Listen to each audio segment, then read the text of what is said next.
What's going on, people? We are Tottenham TV. Another day, another signing in through the doors at Hotspur Way.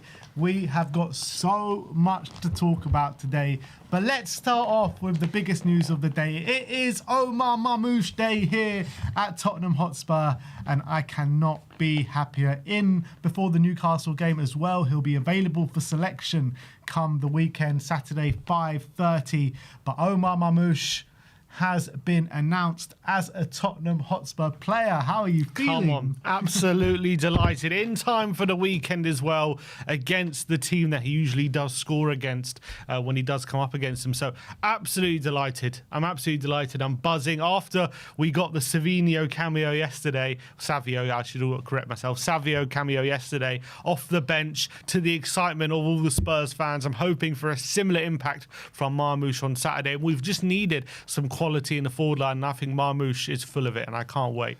You know what? Cast your mind back a number of years.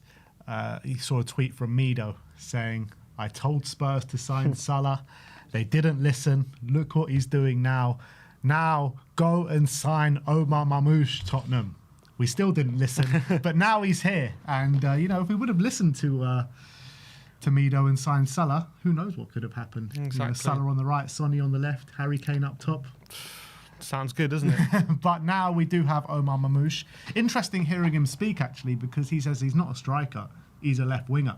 But I do think he's come to play striker. Who, Marmoush said that? No, Mido. Yeah, Mido said that, yeah. Yeah, I think so. I think he's coming to play in the central areas. I think that's where he did his best work for Frankfurt, kind of in a front two, off the main striker, mainly Ekitike it was at the time. So I think that's kind of the role he's going to play at Tottenham. Obviously, we've got Savio, we've got Tell, we've maybe getting another one with Gakpo, we've got Kudus. So I think the wide areas at the moment should well be covered. It'll be interesting maybe if we don't get Gakpo. What happens? Does Marmoush play some minutes out wide on the left and maybe Savio on the right with Solanke up top? But I think the plan right now, given the fact that we're chasing Gakpo quite hard, I think is to play Marmoush through the centre, and I think that would be the perfect position for him. And I think him either linking up with Solanke or linking up with whoever the number 10 is, I think he's going to cook. I can't wait. Yeah, I think it's a mouth-watering prospect, whoever they link him up with, whether it's him just behind a Dom Solanke, whether it's him alongside James Maddison, whether it's him alongside of Mateus Fernandes. I just think it's all mouth-watering, all those different prospects. But let's go and see how Spurs did announce it. So let's bring that up. And if you just scroll down to the first one. Yeah, here we go. From Cairo to North London, Omar Marmoush, welcome to the Spurs family. So, yeah, we got a few inklings, didn't we, that Egypt Spurs were going to be involved in this announcement, and here they are. There's a few rumours. I think they might have posted something kind of breaking the news.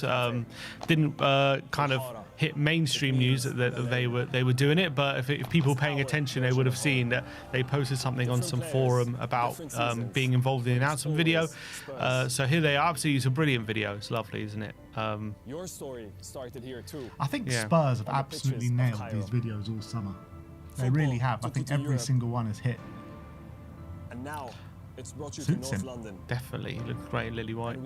I was half hoping the video would open with Ghali chucking his shirt down and Marmoush picking it up. I thought that would have been something to behold. I think missed a trick there. I think. Yeah, I agree. They did miss a trick there, to be fair. Or it could have been Mido, but obviously they went with Cairo Spurs, all Egypt Spurs.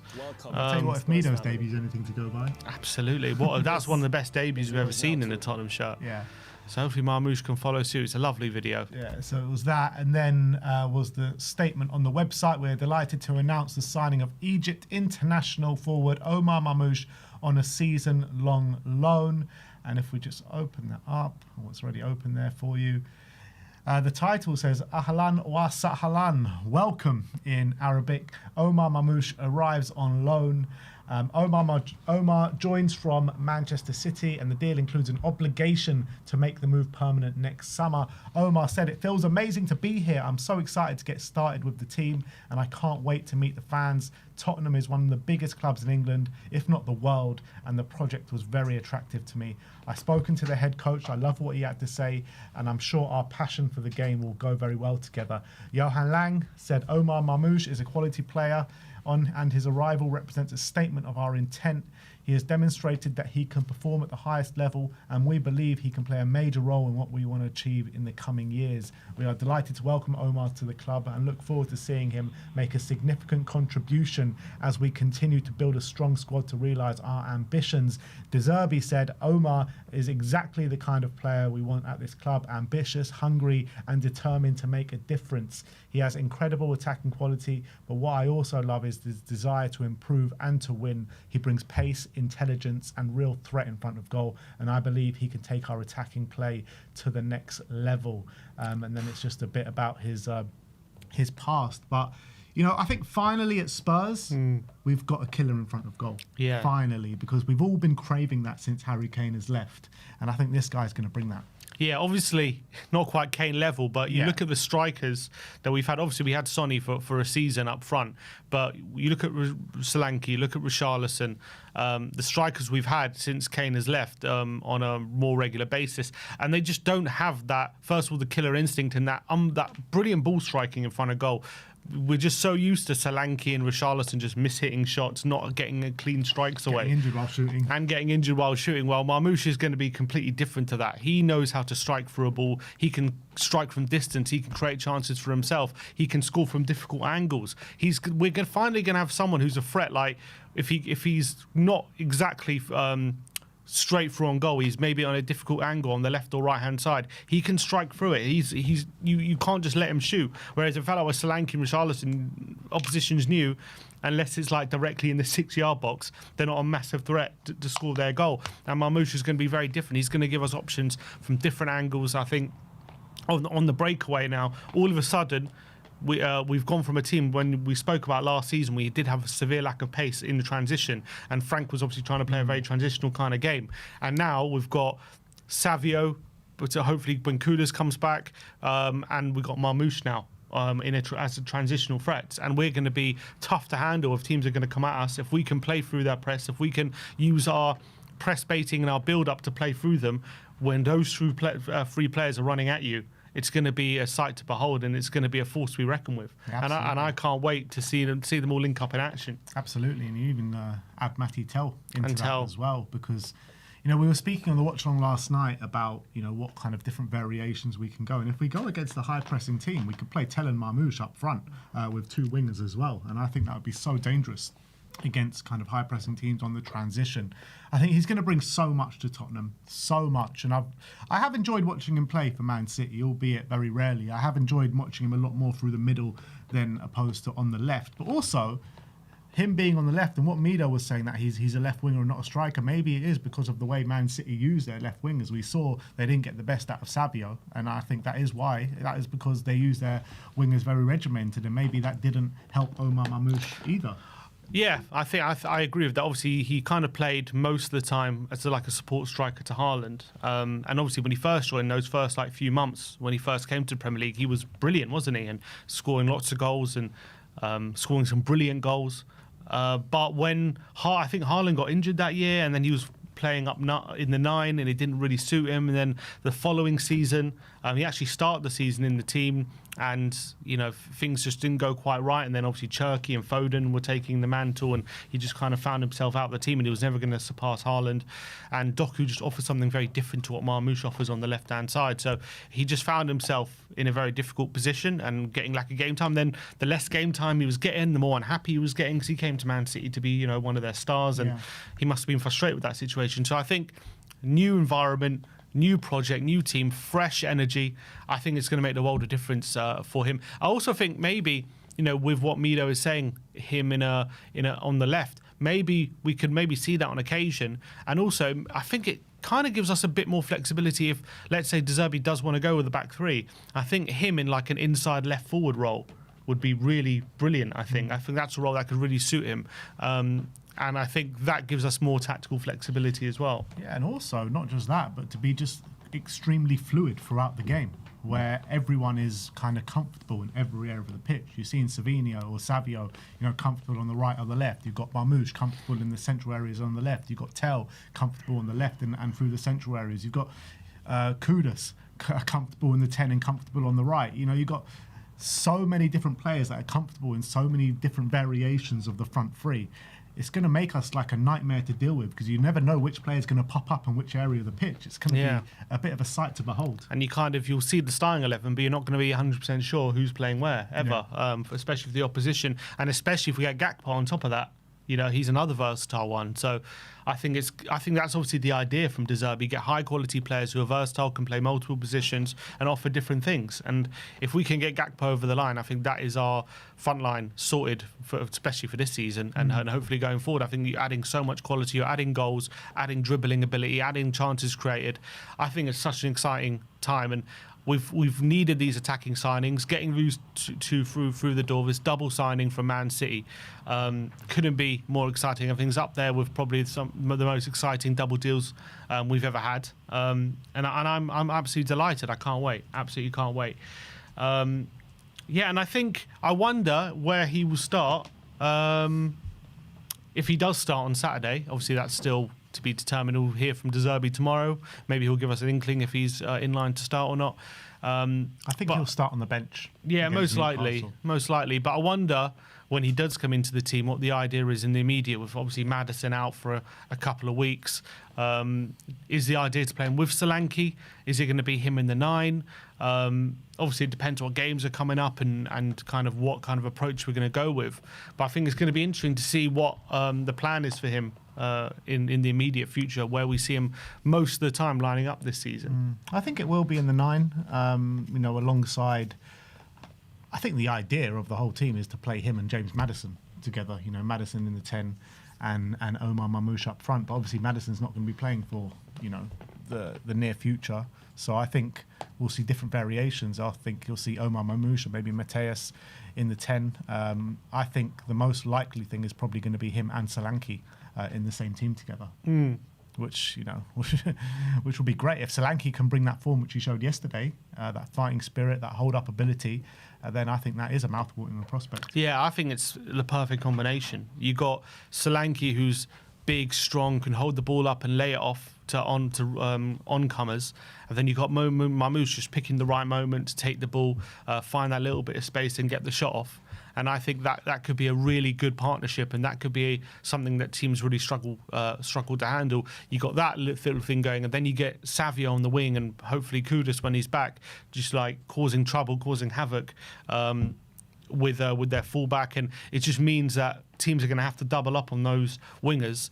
And then it's going to leave spaces for hopefully the players inside.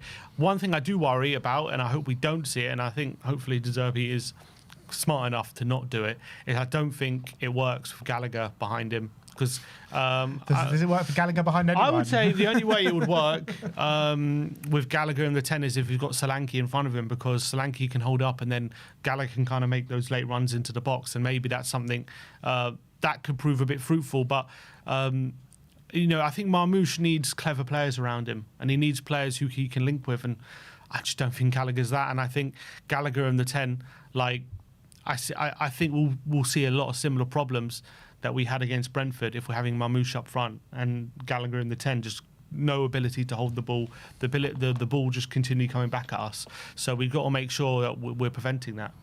Can we just please sell him from now to the end of the window? We do need to sell players, don't we? Solve all of our issues if we were to sell him and make a late move for someone else. In terms of the announcement, we'll keep going with the way Spurs continue to announce it. They tweeted this out saying Omar is lily white, with a lovely picture with a lovely smile of Omar Marmoush. Can we get that up? Omar is lily white. Down. He's wrong. Yep. There you go. And then they revealed his number. Number 22 he's going to wear at Tottenham. And I remember being very excited for a signing that was also announced as number 22, Robbie Keane from Leeds. Yep. And he turned out to be an extremely good signing for us. Let's hope he can follow suit. I kind of find him, I think he's kind of like similar to Keane in a way. I think Keane was like a bit... He relied on his box of tricks though, wasn't he? Yeah, he kind of relied on his brains a little bit more. But in terms of the kind of position they pick up, he's kind of like a striker without being a pure striker, a bit similar to Robbie Keane. Likes to drop back a little bit and combine as well. I can see him kind of having a similar impact, I hope. Obviously, we had a signing in January who picked up the 22, and he's now changed to the 8, and that wasn't particularly great. Let's hope he doesn't follow Conor Gallagher's impression. But I like it. It suits him. Yeah. Look, I think that will change next season, or maybe even, I don't know when you can change numbers, but the number 9 could be opening very soon. So Yeah. I think Omar Marmoush could end up taking that. But look, the signing is here. Omar's here, and I can't wait to see him on the pitch. And now, when you look at the summer business as a whole, it is just crazy. It's beyond our wildest imaginations. I mean, the transfer window. Cast your mind back to beginning of the summer, and we were talking about who kind of players we can sign. And whenever the name kind of Marmoush came up, we were just kind of dismissed it as just too unrealistic, didn't we? Yeah. And obviously now we're kind of, as the transfer window has gone on, we've gotten, and Marmoush has been heavily linked, we've gotten used to the idea that he's coming and we're signing him, and obviously it's great. But because we've been speaking about him for so long, we're so used to it. I don't think we remember, a few months ago, we were like, we're never getting Marmoush. Obviously, he's not coming to Tottenham. I remember a tweet from Paul O'Keefe, people asking about Marmoush, and he was like, yeah, these top players, they demand top salaries. Like, I think you're in dreamland if you think we can sign Omar Marmoush. Exactly. And here he is. And here we are. Because, that was the one thing. We all said, you know what, Marmoush could be willing to join here, but those wages, like Spurs never going to pay those wages. 300 grand a week, and I don't know what we've paid him, so I'm sure that will come out very, very soon. But you're looking at the transfer business, right? Andy Robertson, Marcus Senesi, Jan-Paul Van Hecke, Mateus Fernandes, Sandro Tonali, Savio, Omar Marmoush, potentially one or two more still to come in, and obviously Martin Dubravka as well. I mean, this transfer window is beyond all our wildest imaginations. It really is. It's been phenomenal. In terms of before they were linked to us, which ones did you actually think we would get? Shit, like sorry. Robertson, obviously free transfer. So the free transfers, you thought, you could definitely get over the line. Savio from last summer was definitely a possibility. But Tonali, Mateus Fernandes, and Omar Marmoush, I didn't think we could get. I mean, this is what I mean about we forget how we were like. So even cast your mind back to May of the end of last season, and we were thinking about the kind of transfers when we were talking about them. I remember talking about Senesi, saying we got no chance. He's going to go Chelsea. He's going to go somewhere else. Yeah, but Senesi was confirmed. I'm talking about overall when we first started being linked with these players. What we were thinking. I remember when we first got linked with Senesi, we said no chance. When we first got linked with Van Hecke, we were saying unlikely, he'll probably go, maybe Liverpool will be in for him, maybe someone else, he's probably not going to come to Tottenham. When we said Fernandes, he's definitely going United. When we said Tonali, he's going City or Arsenal. Every single transfer, pretty much, when we first got linked, we were like, we're not going to get them. Apart from Robertson, who we that one was one where we were pretty confident on. But even the ones right at the beginning of the window, we were thinking, unlikely they're ever going to come to Tottenham. I think Savio, we always kind of knew there was an opportunity because of what happened last summer, and he's always been desperate to come. But I remember last summer we were, very excited about it and didn't think it would happen. Obviously, it didn't happen, but it's now gone over the line this summer. Marmoush at the beginning of the window were like, no chance this is going to happen. He's probably going to go to Champions League club, big wages. He ain't coming to Tottenham. I was watching last night just a few of our early transfer videos to see what we're talking about when I saw one of the early videos about Gakpo, and we were saying, this ain't true. We ain't getting Cody Gakpo. He ain't coming to Tottenham, and we could very well end up with him as well. So I think when we sit here right now, because we talk about it every day, and we're streaming and we're online, and you get used to the idea that these players are coming, and obviously these transfers are so drawn out, and they go on, these sagas go on for so long. By the end of it, I'm not saying we're not excited because I'm buzzing for Marmoush, but the surprise of the fact that they're going to be coming to Tottenham obviously wears away, doesn't it? Because you'll be speaking about it every day. But we forget when we first started talking about pretty much all of these transfers, we all thought no chance we're getting any of them. And I think we've done absolutely brilliantly to get all these names through the door, considering what's been going on over the last 2 years. Yeah, and I don't really think there's been another transfer window obviously there's not been another transfer window like this, but in terms of the manner in what you're saying, like other transfers, it's always been like, yeah, we could get through the door because they're not as high profile as these kind of players. And to be nearly relegated and to pull off a transfer window like this, everyone involved has to get so much credit. It's actually like mad. Yeah. It's mad to think about. We were a game away from getting relegated last summer. And to be fair, it sounds like De Zerbi's really spearheaded this summer. It sounds like he's just been at the centre of it. He's been calling everyone. He's been identifying the players he truly wants as the first choice players as well. Every player makes a point of saying what a brilliant conversation they've had with De Zerbi and how passionate he is and how they love how he sees football and they're really going to get along. So I think he's been the driving force. Obviously, there's been, I mean, you don't really hear Johan Langer's name anymore, do you? Well, you do in every announcement. No, I'm talking about among like on social media or on our WhatsApp groups. Like no one's going on at him at the moment because the only time you hear his name is in transfer announcements and when De Zerbi talks about him saying he's doing such a great job. But in terms of fans, no one's talking about him. Yeah, that's my point. It's like we don't, at the beginning of the summer, it was like get him out, him, Vina. It was like the biggest thing in the world. We had to get them out by any means necessary, right? Were people ready to start protesting again, all this kind of stuff? You don't really hear his name anymore because we got the business. He's got the business done. It doesn't really matter who's sporting director and who's whatever. What matters is the business we do. And I think, I don't think if De Zerbi wasn't here, I don't know if Lang would be capable himself of doing the business we've done. I think De Zerbi's been front and centre of it, and I think he's kind of taken the reins this summer. Rafi Mawson has had a big impact in what we've done this summer. Like, can we get these two deals over the line with Man City if Rafi Mawson's not at this football club? I don't know. I don't know. I think he's had an integral part to play in both these deals with his contacts that he has at Man City. Yeah, and I just think his wealth of experience with contracts and how to structure them and obviously we've overpaid for a lot of players this summer, or arguably overpaid for a lot of players, but I think him looking at the finances, also with the sales as well. I think the way he structured a lot of these deals, I think he's done it with real purpose, and I think he's done it brilliantly. I mean, you could argue we've paid, overpaid for a lot of these players, but then you look at Fernandes and you look at him compared to like what United are playing with Santos and Tielemans, and there's Santos and Tielemans. You're like, it's worth overpaying for some of these players, and hopefully when it comes to Savio and Marmoush and some of the other players, they're going to be all worth the money. So what is our total at the moment then of outlay? Don't know. You got to work it out. So you got to work it out. It's a lot of numbers to add. What was that? Nine signings through the door. Yeah, 52 Van Hecke, 92 for Tonali, 85 for Fernandes, 50 for Marmoush, 85 for Savio. So that's 364 million we have spent. Yeah, that's nuts. And then we've got in, how much we got in? About, what was it? It was about nearly 200, wasn't it? I think it was over 200. Tottenham.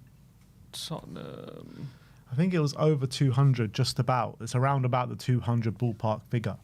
But it's also like once you add in all the add-ons for what we're getting in and all the 20% sell-ons and everything, could be, the net spend isn't going to be crazy, is it? At the end of the day, you can't guarantee a 20% sell-on. According to Transfer Market, our outlay has been 354 million euros. And our incoming's 165 million euros. So I don't think that takes into account add-ons. Well, it doesn't take into account, first of all, Dragusin, they've put him on loan when he's got an obligation for 20 million. And Marmoush, they've put him on loan as well. So it's really about 405 million euros.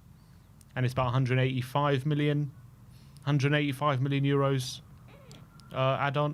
But what's the fee for Will Lancashire? Says 11 million. Exactly, so it doesn't add in add-ons to that. Well, they haven't added... add-ons for Savio either. Yeah. So anyway, we've basically spent around 200 million net. And more to come, hopefully, but there will be more outgoings as well.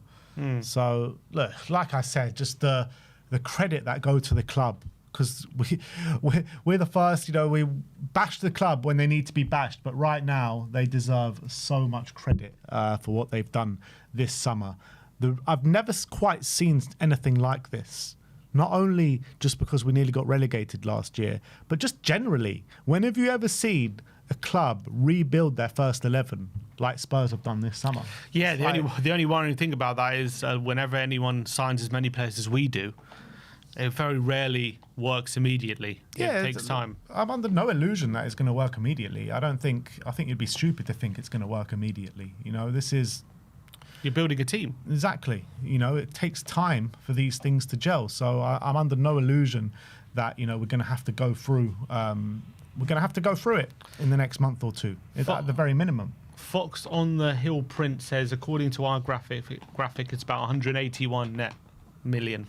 Yeah. So, I mean, it's not a crazy outlay, is it, at the moment? It's not like... I mean, we've spent similar in previous windows, haven't we? Yeah. In terms of net. Yeah. And, you know, you hear the money back... every... you hear Talk Sports, Sky Sports, every time they mention Tottenham and obviously the defeat to Brentford, it's like they spent 400 million and look at the performance. They've got a Toy Deeney saying they spent 350 million and they've gotten worse. What have they been doing all summer?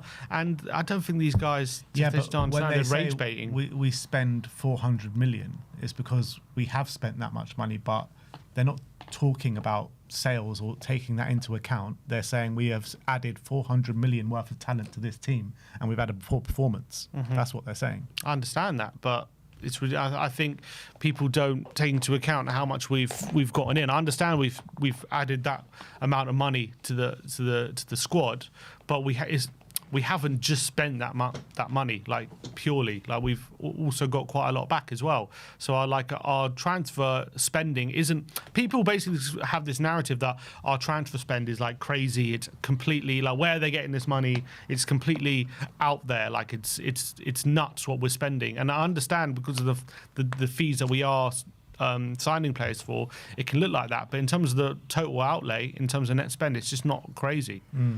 It's not. And there'll be more. Much. There'll be more fees coming in as well. Pape, Matar, potentially going out the door. Richarlison could be going out the door. Other players could be going out the door as well.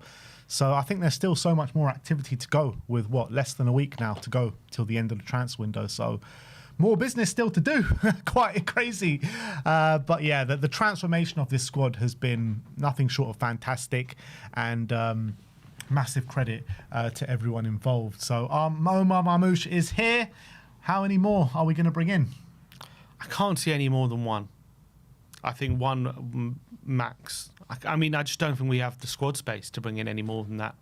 So unless we're getting some even more surprising sales, I think, you know, one that we thought might go with Bergvall looks like he's staying. So if he stays, then I can't see anyone else going. You know, we got Richie, Sarr and Kota. Takai, and apart from those three, who else is actually going to leave? Like we spoke about the keeper situation, you know, yesterday in the update, but it's like, how could we sign Martinez? Where's he? Who are we going to drop out of the squad? We're going to drop Dubravka out. We just signed him. Yeah. Like, it's not going to happen. Yeah. You know what I mean? I guess that, I mean, we didn't think we'd sell half the players that we sold already this summer. We didn't think we'd bring in half the players we brought in. So I wouldn't be surprised if there is a surprise, if you get what I'm saying. So I'm not expecting any more in, to be honest. You know, I said Omar Marmoush will probably be our last signing this summer, but I wouldn't be surprised if there's a surprise. And I wouldn't be surprised if there's more than a surprise. Well, I think we all know who our target is. I think if we don't get Gakpo, which we'll talk about, I don't know who we pivot to, if we do pivot at all. Or maybe we just wait till January. Yeah. Look, we'll get into all that a bit later on in the stream. But massive credit goes out to Tottenham Hotspur. But let's actually get into some super chats. Then we'll look at the game last night. Quite a lot of super chats has come in. So Southeast Coys says, our manager, the Italian Tony Stark, is going to make Savio one of the best wingers in the league. Well, if yesterday's anything to go by, then he's going to be a very exciting prospect. Rich Vibes says, oh Marmoush, shall we do the fandango? Thunderbolts and lightning, very, very frightening. Brilliant. Get that going at the town stand. Southeast Coy as well says Savio's fellow countrymen came out in droves to show support on his socials after his performance last night. Agent Savio should save Rodrigo from Real Madrid prison and bring him on the left at N17. I mean, I wouldn't say no. You know what? We've got a lot of plus the requirements of Real Madrid, but I think he's still injured, isn't he? Yeah, well, he did an ACL, didn't he? Yeah. So he's probably going to be out for a while. But we've got a lot of agents here. A lot of people, a lot of agents and our players signing players that they know. So maybe Savio can be another one. Yeah. Chuckles Button says Vinay and Lange is all forgiven. Proved us wrong? ? Look, I think Stay of execution. Put it that way. I think right now you've got to commend them, commend everyone for the job that has happened at Tottenham Hotspur. Look, we can't forget what has happened over the last couple of years and near relegations and stuff, but it's definitely a step in the right direction. That's what I would say.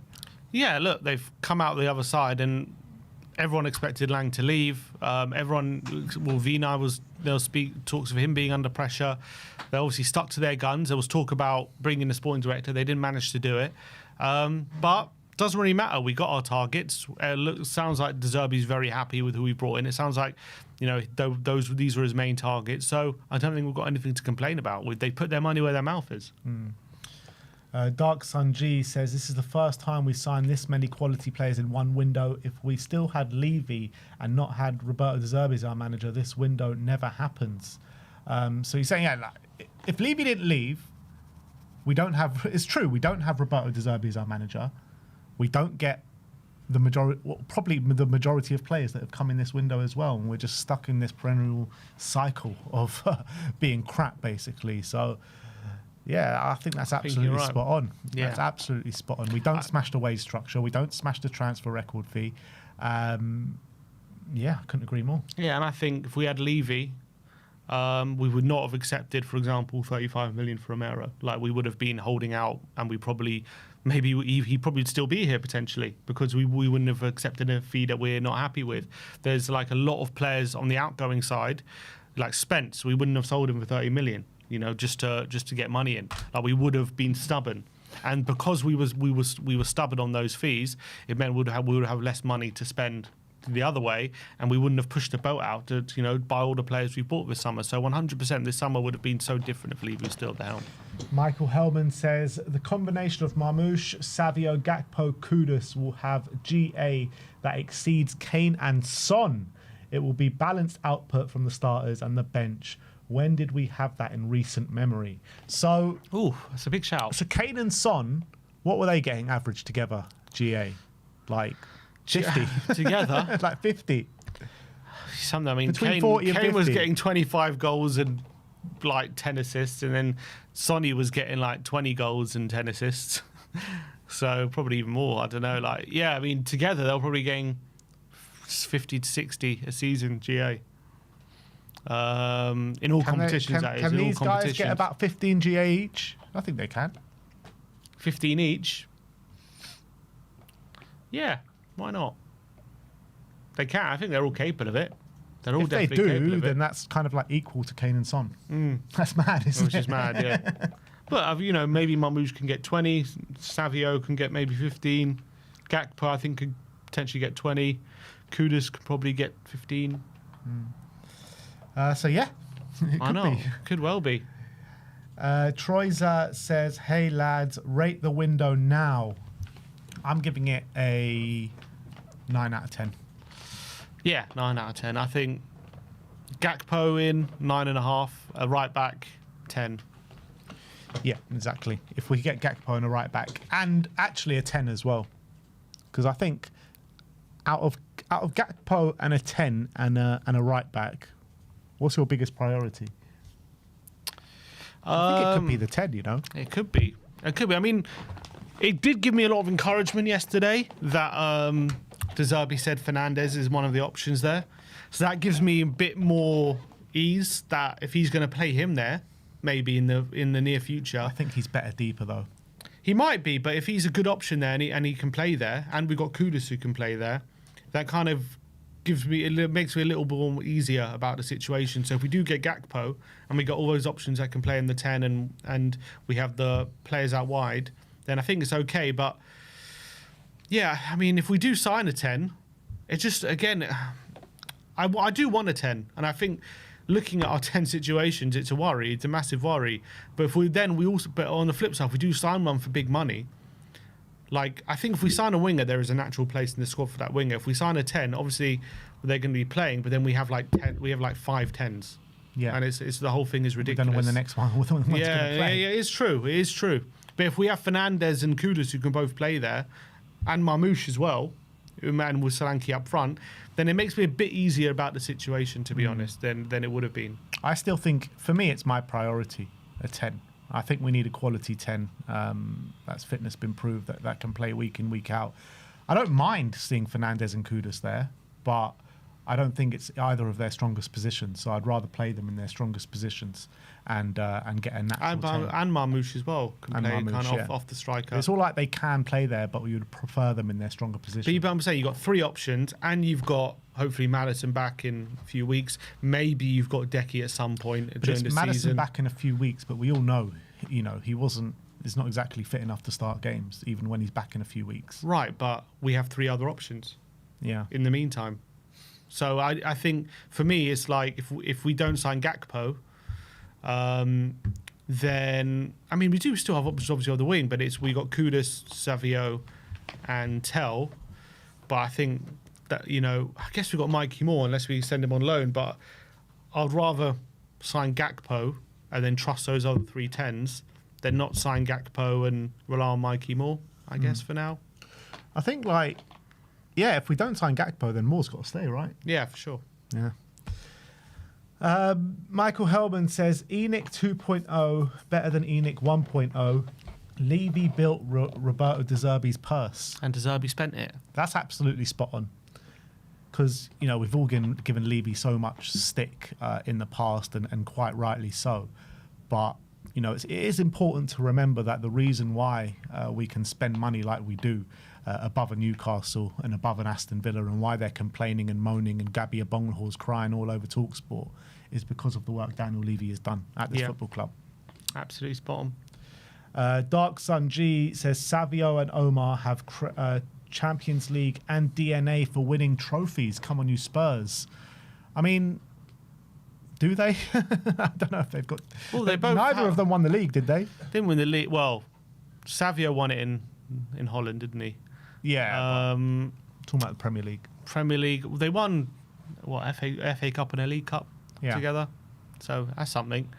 But they were part of a team that obviously... Yeah, but Tonali won the Carabao Cup. We're not saying he's coming with trophy DNA, you know what I mean? Yeah, look, I don't know about trophy DNA, but it doesn't really matter. They've obviously come from a culture in Man City where, one loss is a disaster. So they have those kind of standards.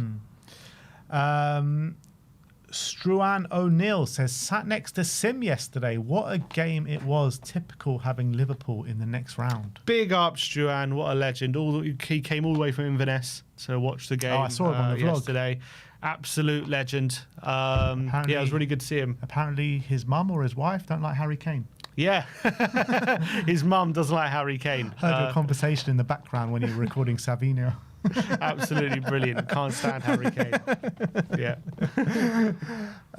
Nin Chow says, Kudus' strongest position is the 10. Kulu was always a winger. Ange moved him centre, and he went crazy. Same can happen to Kudus. Yeah, look, I think that could be right. That could be right, because I think Kudus as well. I remember watching him in the World Cup for Ghana, and he was central, and we were all like taken aback by his performances. I think in games where it's more transitional, I think his 10 might be his best, a really good position for him, let's say. I think when the game is going to be us, let's say, against a lower block, I think he needs to be out wide, to be honest. But I think he could definitely be a very good 10, and I think him in the 10 with Marmoush ahead of him, I think with Savio and Tell on either wing, or Gakpo, that is going to be, teams will struggle to come out and play against us because they know we're going to have that threat in behind. Yeah. And finally, Dark Sun G says, with Savio and Omar, I'm confident we can beat Liverpool. I actually got a bit of confidence for that Liverpool game as well, because I do think they're going to rest a hell of a lot of players. A hell of a lot. So this game's just not important for them. Look at all this. They've got so much stuff going for them. They've got and you remember the third round of the FA Cup last season, look how many players they rested. They went out to, who did they go out to? Like some League One team or something. Well, 2 years ago they went out to Plymouth. Maybe that's what I'm thinking about. Yeah, that was Carl's a couple of years ago. I can't remember last year what happened to them. But yeah, I think there's definitely an opportunity. Definitely an opportunity. And Nina Chow as well says modern 10s are box crashers and good ball carriers. Kudus does that better than most. Look, let's see. Let's see if De Zerbi can develop him in that position. I think I just don't know if he has like again when a team, gets all their players behind the ball and they've got 2 DMs and you need a little bit of guile, you need quick thinking, you need that little bit of vision. I don't know if he has that. Well, I don't know if that's his strong suit. I think obviously we know he's a brilliant ball carrier. We know he's strong. He's hard to get the ball off. He does have a decent shot on him as well. So I do think those elements that could stand him in good stead in that position. I just think I think when he's deprived of space, I think he can struggle. All right. Well, let's go and look back at the game last night. Obviously, Spurs 5, Charlton 1, and it was fantastic. It was absolutely fantastic. The majority of the game yesterday. Obviously, the first 35 minutes was a bit of a struggle to watch, I would say. I think Spurs were dominating possession. I think we were fairly comfortable in the game, but without creating too much. I thought Tell was struggling on the left. I thought Mikey Moore was looking busy without really doing too much. And I thought, if anything was going to come, it was probably going to come down the right-hand side. And it was interesting because I was saying to Josh during the game, like, against Brentford, our right-hand side just looked so poor. Like, nothing was coming down the right. It was all coming down the left with Robertson and Tell. And I felt in the early stage of this game, it was kind of the opposite, where we looked a lot stronger down the right-hand side and looked a little bit poor down the left-hand side, albeit a Doggy was having a decent game. But Tell, I think, was struggling to take on his man, struggling to beat his man. And Mikey Moore looked like the more dangerous of the two. And that's what came to pass, didn't it? Because it kind of did need something out of the blue, need a moment of magic to break the deadlock, because we were struggling to break down that kind of low block of Charlton. That did make 10 changes, by the way. So it is important not to go overboard in this game, because we're playing a championship side that had made 10 changes and Spurs went fairly strong. They did have two very serious injuries as well. And in the first half, was it 2? 2, yeah. And I'm guessing probably first teamers came on, so maybe it made their team stronger. But apparently one of them was an ACL, so whoever that was. Wow, really? Yeah, so that's what I read. Instead of 10 changes, they made 8 changes. Essentially. Look, I think the takeaways, from what we saw yesterday, first of all, it was interesting to see it looked like De Zerbi had gone for like a 4-3-3, Bentancur kind of in the single pivot with 2 number 8s. So showing maybe when we're playing teams we're expected to beat and teams that we consider inferior opposition, I wonder if that's a formation we're going to go with more often, and we're going to see with something like we did under Ange. Sometimes we did. It was either Bentancur or Basuma with Maddison and Kulusevski as 2 10s, and obviously the main formation has been a 4-2-3-1. We've seen Gallagher in the 10. We've seen Maddison come on be in the 10. We've seen Fernandes be in the 10.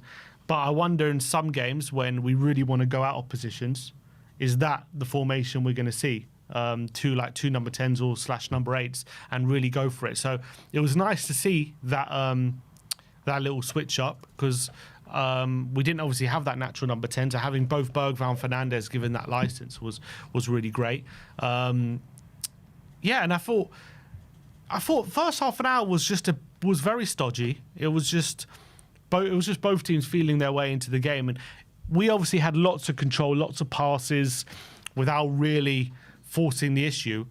But I always had the feeling like once we get a goal, once something does fall into our laps and we create something and we take the lead, the confidence will flow through this team. And maybe, obviously, after that battering against Brentford, we're still kind of feeling a little bit of a bit of low confidence in the team. And obviously, we wanted to start the season were representing a new era under Zerbi and wanted to start it fast. And the way we got battered by Brentford was a bit of a reality check. But I always felt like once we get a goal, and it'll be plain sailing, and that's kind of what happened. We got the goal with Mikey Moore, and from that moment on, we just took control of the game, and it was just as if we didn't have any struggles at all throughout the game. So I think that was just kind of how it panned out, and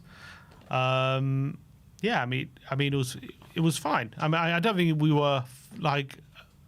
I mean, for the first 40, 30 minutes, it was hard to watch, but as soon as we got the goal, you just saw the confidence and the team step it up. What I'll say about the first 40 minutes, yeah, we were struggling to create chances, but I still think we saw some decent play there, especially from Matheus Fernandes, because I thought Matheus Fernandes in the opening 45 minutes was still running the game, and I still think, we were obviously dominant in possession, and I still thought, we were controlling that game, and I thought it was mainly through Matheus Fernandes and Bentancur in the middle of the park. Some of the passing on display from Matheus Fernandes was just insane.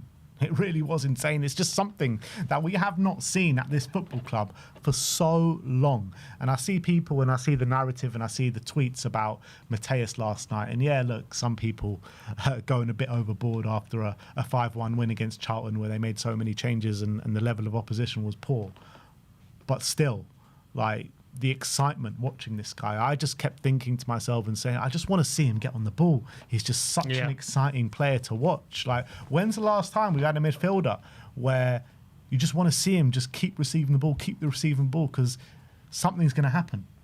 Because it was happening when he was on the ball. It just broke down a bit further up the pitch. Like, everything he was doing was perfect. Yeah.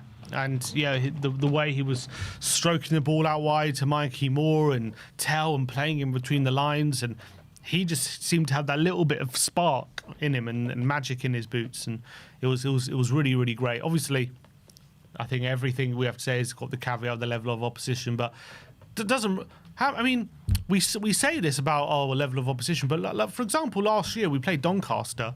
We didn't look anywhere near as good as this. You know what I mean? And I know we won that game 3-0, but we were like horrible for like the whole game. Like I know like Paulinho scored like an overhead Thomas kick Frank and like Jack, that's what I'm saying. That's my point. Like, just because it's a level of opposition doesn't mean you automatically will play well, or automatically every player is going to have a quality game and all that kind of stuff. Because we've seen it last season. Look, we played bloody who was it, Tamworth, and we nearly went out. Like, there's no guarantee. And Postecoglou tax. Yeah, but my point being, there's no guarantee in any game. You got to put the performance in. So I know we played. It was not a great opposition, but I think some of the quality we did show was kind of a sign of things to come for some players, I think. Yeah, absolutely. I completely agree with that. You got to beat what's put in front of you, and we've been guilty of sometimes when you play this kind of level opposition, the kind of team go out there and it's just a formality. They think they're going to go on the pitch, get the win. More times than not, they do, but the performance suffers for it. And I don't think that happened yesterday. Look, it took us a while to get into things, but once we took that lead, there was no looking back, because I thought we were fantastic after we took that lead. And it came from a moment of magic from Mikey Moore. And, I thought Mikey Moore was looking dangerous before then without really doing too much. But as soon as he scored, by the way, fantastic finish into the roof of the net, he just came alive after that, like really came alive. I thought you saw maybe a bit of a weight lift off his shoulders. He started to play with confidence. He started demanding the ball. Every time he was getting the ball, some lovely first touches into space as well. Mikey Moore definitely grew in confidence last night. Yeah, and it was great to see. He had all the Spurs fans on their feet inside the stadium whenever he was receiving the ball, and just after he scored. I have to say, the goal, by the way, brilliant kind of strike with his left foot into the roof of the net. Like, so much power on it. I didn't know he could get so much power on his left foot. If I'm being not critical, but if I'm being kind of a downer, I do think if it's a Premier League keeper in there, he probably saves it, to be honest. He got quite a decent hand on it, and he kind of just let it through. Yeah. And I think most keepers in the Premier League probably push that over the bar. But don't take anything away from the strike from Mikey Moore. It was still a really good strike, and it had a lot of power on it, and he was confident. He had the confidence to do it and try it. So fair play to him. And you saw from that moment on, it's like the shackles were off him. He kind of just started trying things. He started playing on instinct, and it was great. It was really, really great and really fun. And he is, when he's in that kind of mood, he's such a fun player. Yeah, he really is. We saw that in the Europa League a couple of years back as well. Kind of similar level of performance, in my opinion. But, you know, he was playing quite well with Dom Solanke. He laid an assist on for Dom Solanke with a lovely first-time finish. I mean, Dom Solanke couldn't have asked for more time in the box, could he? To finish it, but he still got to finish it. I mean, you call it an assist, but the ball bounced off Mikey Moore. Archie Gray went for it and then pulled out right at the last. Too many downers on Mikey Moore. He got an assist and scored a fantastic goal. I mean, he got an assist because one of the Charlton players went to header it, and then he thinks Archie Gray is going to put his leg up, and so he pulls back, and Archie Gray pulls back, so they both miss the ball, and it falls to Solanke, and obviously it's a good strike, and he scores. So. I wouldn't say it's like his best assist, but fair enough. He had a great game. He had a great game overall. Yeah, and I think with Dom Solanke, I noticed the difference right from the start of the game from him. You know, chasing down everything, pressing really well, rarely lost the ball. I think his hold-up play was pretty good. I think Solanke played a really good game yesterday. Yeah. And, you know, I've been one to heavily criticise him going into the season, so I think it's important to bring that to light, because I was really happy with what I saw from Solanke yesterday. It just felt like he really wanted it yesterday, and it felt like he had a bit of a point to prove yesterday. Definitely, and I think we're going to need that Solanke throughout the whole season if he's going to play a big role in De Zerbi's system, because he needs to be doing all that kind of stuff that Rishi just can't do, which is bullying defenders, getting in front of them, holding the ball up. Obviously, when he gets an opportunity to score, have a strike as good as that, because a lot of the times we haven't seen that from Solanke as well. Get the shot off early.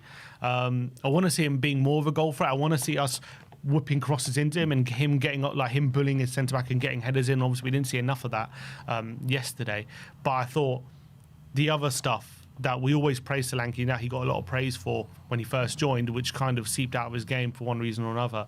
That's the kind of stuff we're going to need, because if he can do all that stuff, just do the legwork for a lot of our front players, and then they just get them to provide the magic. I think that's going to really stand us in good stead. Yeah. So you go in at 2-0, very, very happy.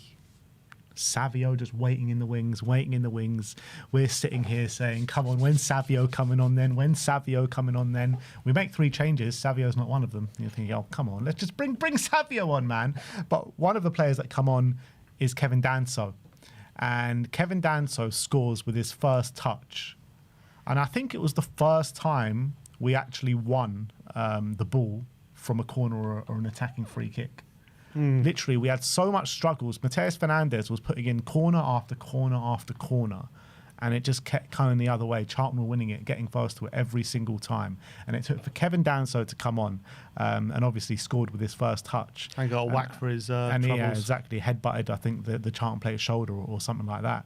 And I thought he was coming off as well. I thought, comes on, one touch, goal, and then come off. But he actually ended up staying on. But I think it did bring to light the issues that we've been talking about in terms of Spurs not being good enough aerially, as much as because it took for Kevin Danso to come on and win an aerial battle. Yeah. Look, it's the second game, but it is something that I've obviously picked up on and something I am concerned about. So, look, we need the set piece coach, we need the players to be training. Obviously, it is something that can be worked on. You look at Van de Ven, and his first 2 seasons, he really struggled aerially. But in NFL last season, obviously, he started to score more goals. He started to be a lot better than he was aerially. I still don't think he's the best, but it's something he worked on a lot, I think. And it's something you can hopefully improve on, but it's something that I think a lot of the players are coming into this club with histories of just not being dominant in the air. So that is something that we're going to have to... Look, hopefully, it is something that the recruitment has thought about, and hopefully it's something that they think, okay, Van Hecke's come in, he's not like the most dominant aerially, but he is 6'4", he's big frame, he should be able to win headers. He just needs to. We need to work out why he's not winning them, and maybe with a bit of coaching he can. Who knows? But 100%, like right now, it's something that we're struggling with. Brentford completely dominated us in the air, and yesterday corners. I know we scored from one it wasn't a header, but again aerially we weren't exactly on top of them. So, and they scored from a header, didn't they? Right exactly, at the end. Yeah. That was really poor defending, by the way. It felt like the players thought the game was over by then. I mean, it was. But... yeah, it was, but I mean, it wasn't officially over, and they kind of switched off at the end. But so 3-0. Then Savio comes on, and then the moment happens. And me and Josh were here in the studio. Ball comes across the face. He does like this on back heel to no one, kind of mishit it. Then he dribbles the ball out of play, and you're thinking, oh God, this can surely not a stinker, not a debut stinker. But then after that, he just came alive. He just absolutely came alive, destroying whoever was on that side of the pitch, cutting in, taking shots, getting his goal with a fantastic finish. And that celebration was just perfect. Yeah. Because every single person and their dog and Roberto De Zerbi, myself, literally everyone has been saying he needs to improve his output.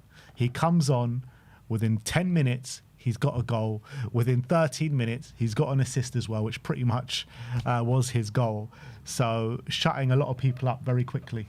And what I loved about his goal was a really sweet strike from the edge of the area, which a lot of people criticised. I've also criticised his shooting. When I've seen him for Man City, he seems to be a bit weak. It doesn't seem to be put his foot through it.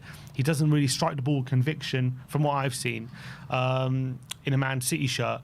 But then yesterday, in his first opportunity to get a shot off, and he finds the corner with a beautiful effort. Like the difference I would say between that and like Moore's one, I'm not sure if a Premier League keeper saves the Savio one, whereas I think for Moore's one, I do think a Premier League keeper would save that. And I think we know he scored a lot of goals for Girona, and we know for Man City, as much as he didn't score a lot, you watch a lot of his compilations, and the guy gets chances. The guy gets lots of chances, and a lot of the time it's cleared off the line or he hits the post or whatever, and it's just inches away. I remember, I'm not to say that he's going to be as good as the player I'm going to mention, but I remember Gareth Bale when the season before he really exploded. Like he was a very good player, and obviously would score some really good goals. But I remember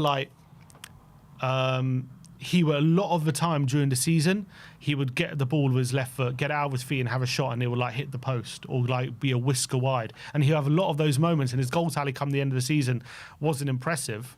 But if you watched him play week in, week out like we were doing, you could see once these shots that hit the post start going in the other direction, an inch to the left rather than an inch to the right, this guy's going to be a killer. You used to say that a lot about Mbeumo. In Mbeumo as well, I used to say that a lot about Mbeumo. He hits the post a lot, and he gets very close, and his goal tally's not impressive now. But once those shots start going inside the post rather than just outside, he's going to be a guy that gets a lot of goals. And I see the same with Savio. I really do.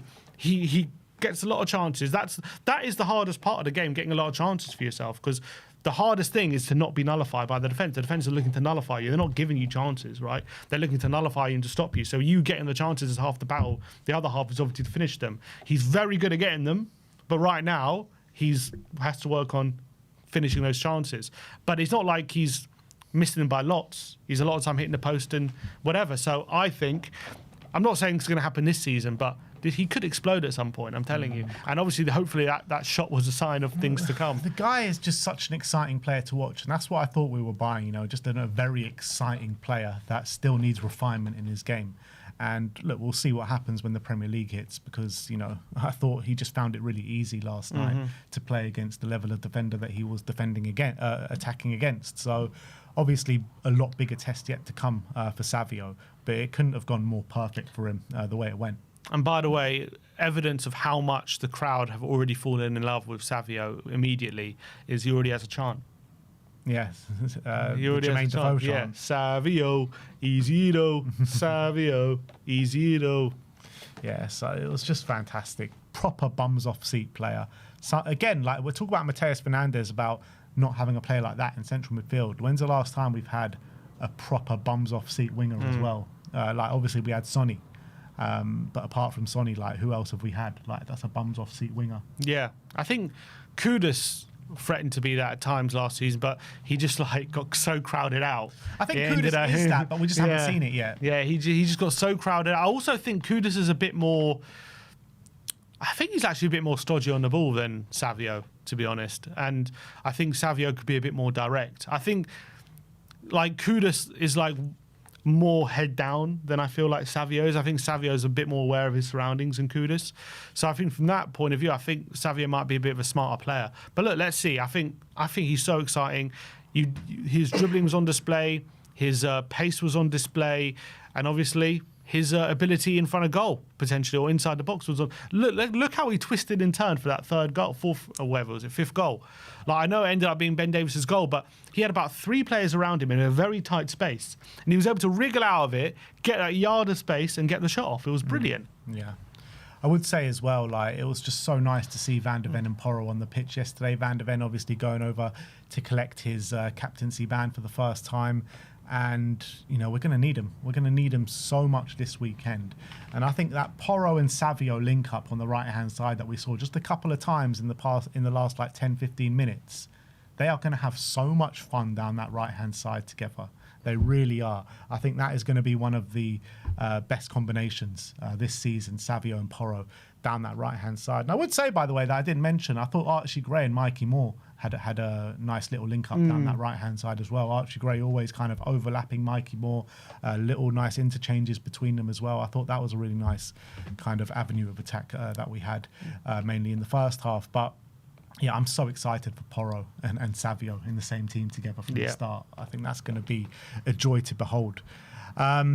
Great to see Destiny Udogie back as well. I thought he looked sharp, as well as Dom Solanke. So, I mean, all these players that we're kind of easing back in, maybe we're seeing now why we actually have been easing back in, because they're looking sharp. Yeah, I know. And I know we all lose our shit after one game, and you know, why aren't these players back? And look, we're rightfully frustrated because we've had a whole preseason. You know, there seems to be a little reason why these players shouldn't be available sometimes. Like Tonali, like, missed yesterday because he's not in the right fitness apparently, and he'd had the game off. But I don't understand. Like, I don't understand why. But obviously, they've got all the decisions. They've got all the decision making and whatever, for whatever reason. Senesi as well missing yesterday, apparently due to just rested or whatever.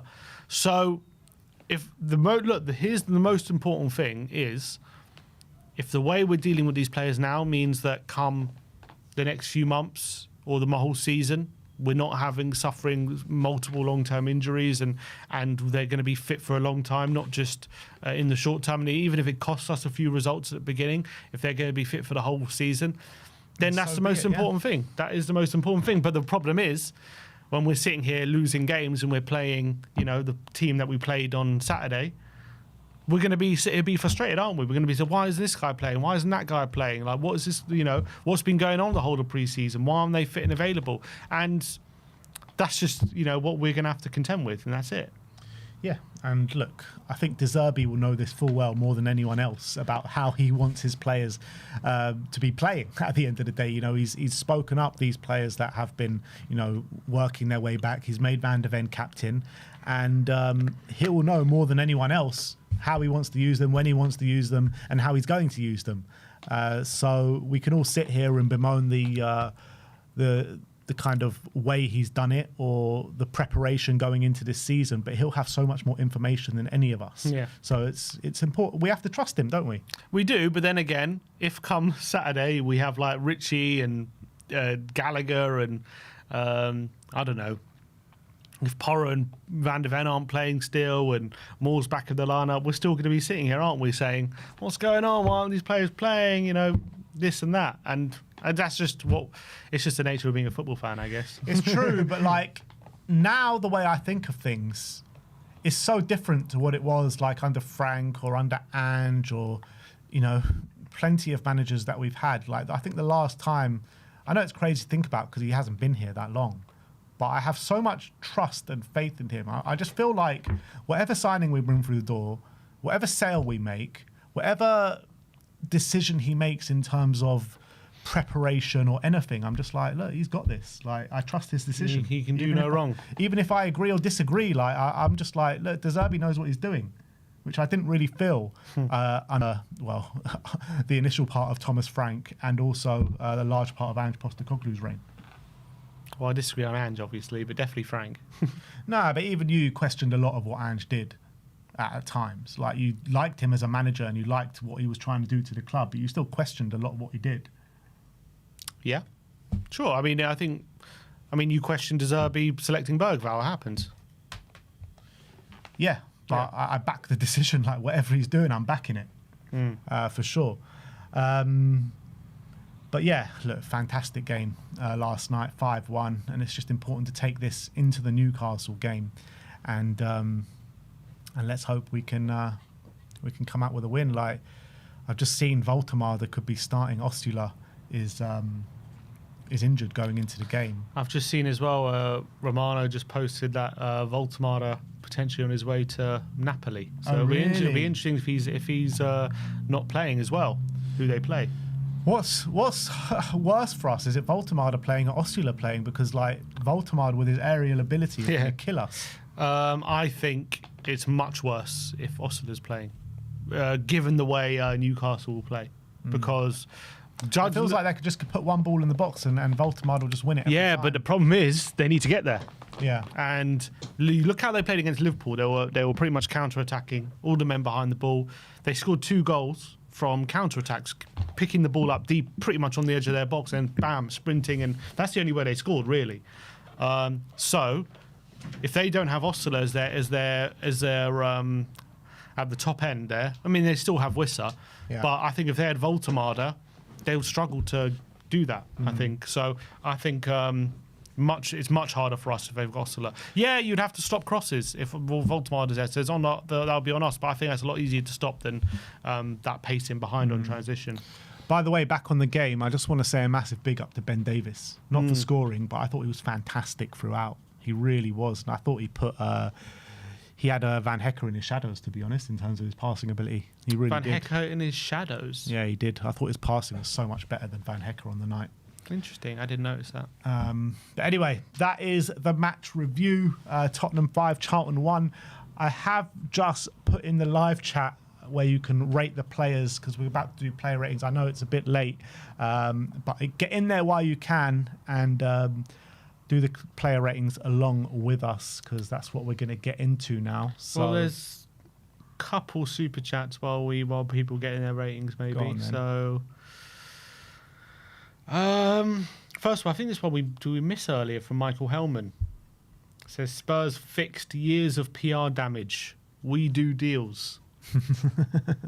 Have we gone a long way to fixing our image this summer? Well, it's definitely a step in the right direction. I think it's going to take more than one summer. Yeah, you're right. And I think as well, as I've said before, it's all well and good having a good season off the pitch. You still need to do it on the pitch. Absolutely. And beating Charlton 5-1, it is great on the day and it's brilliant and to get through the next round. But at the end of the season, we aren't going to be sitting here saying, yeah, but we beat Charlton 5-1. What a brilliant game that was. Like it's going to be very quickly forgotten. Yeah. So let's do on Saturday. That's going to be the truer test, isn't it? Yeah, but it's going to be ups and downs. There's going to be bumps in the road. It's going to be hard to implement all these players all at the same time. So I think we still need to be patient. Yeah, but I think the most important thing is what you're seeing on the pitch. You see us getting better and better. Yeah. You see us improving. Hopefully, we see us at a level where even if we're having teething problems, we're still capable of winning the odd game here and there, or hopefully more than that. But, we're not going to go like we did, what was it, last year? What was it, lost 8 games in a row or whatever. And under Ange as well, when we had those injury problems, we're losing week in, week out. Yeah. So hopefully those spells are over. That's obviously the aim. You look at Arsenal, that season when they lost to Brentford early in the first game of the season. They lost the first 3 games of the season, ended up finishing 5th. Yeah. So even if we have a really bad start to the season, it's not insurmountable. Like, it's a long old season. And that game was very similar to our game because they had a lot of players missing and they had half a team out. And obviously they got bullied on the day. It was pretty much a carbon copy when you think about it. And then obviously they integrated all their new players, younger players, and it really came alive after they beat us, didn't they? They beat us in the North London derby, and all of a sudden they were flying. Yeah. Ninacho again says Fernandes is class, so calm and great vision. Absolutely spot on. Absolutely spot on. I'm just like in awe of Mateus Fernandes. I really am. Can't wait to see him play on Thursday. Hasn't even started a Prem game yet. I know. Can't wait. I know. And KPV says, did you see him last night? I didn't see him, unfortunately. Didn't matter. He actually messaged us on Instagram. I didn't see it. I wasn't looking. Sorry, KPV. He says, "Come on, you Spurs! Great win last night. Up the Spurs. Hope you enjoyed it, though. Hope you had a great night. I'm sure you did." He definitely did. All right, let's get into player ratings. It's Tottenham 5, Charlton 1. First up, we'll go for Roberto De Zerbi first, it looks like. 7's all round for Roberto. You guys have gone 7.6.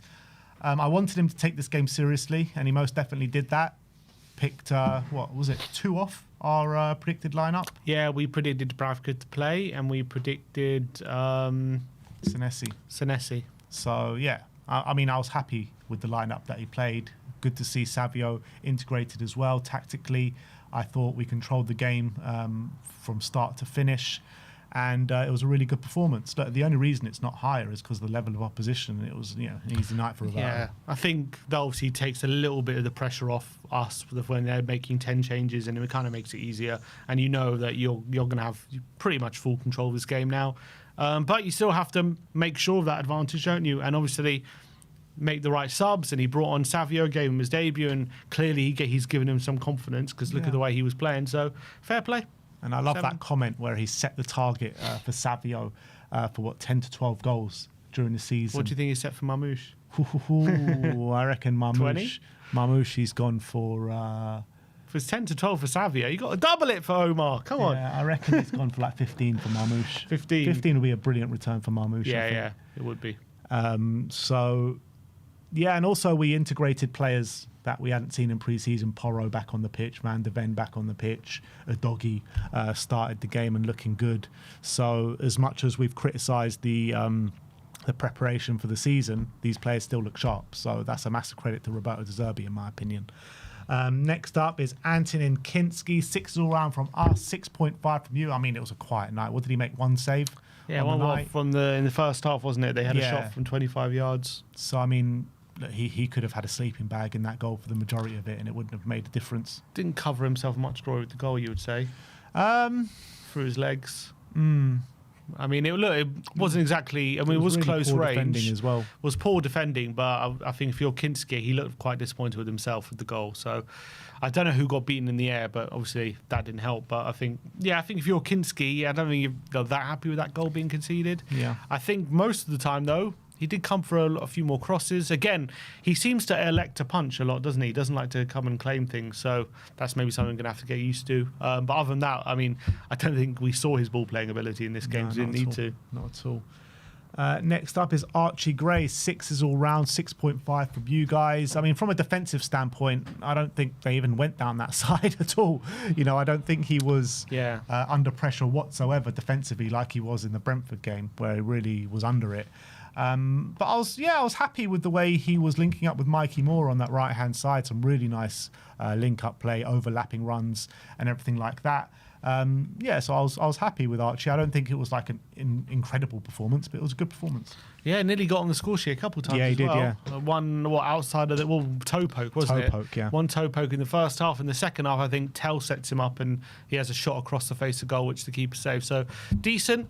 I didn't think his delivery from when he got the chance to whip it in was particularly great. There was a couple of occasions, or at least one occasion, where he put it straight out for a goal kick as well, which was disappointing. But I thought he kind of did link up well with Mikey, and I thought he was all right when he went into midfield as well.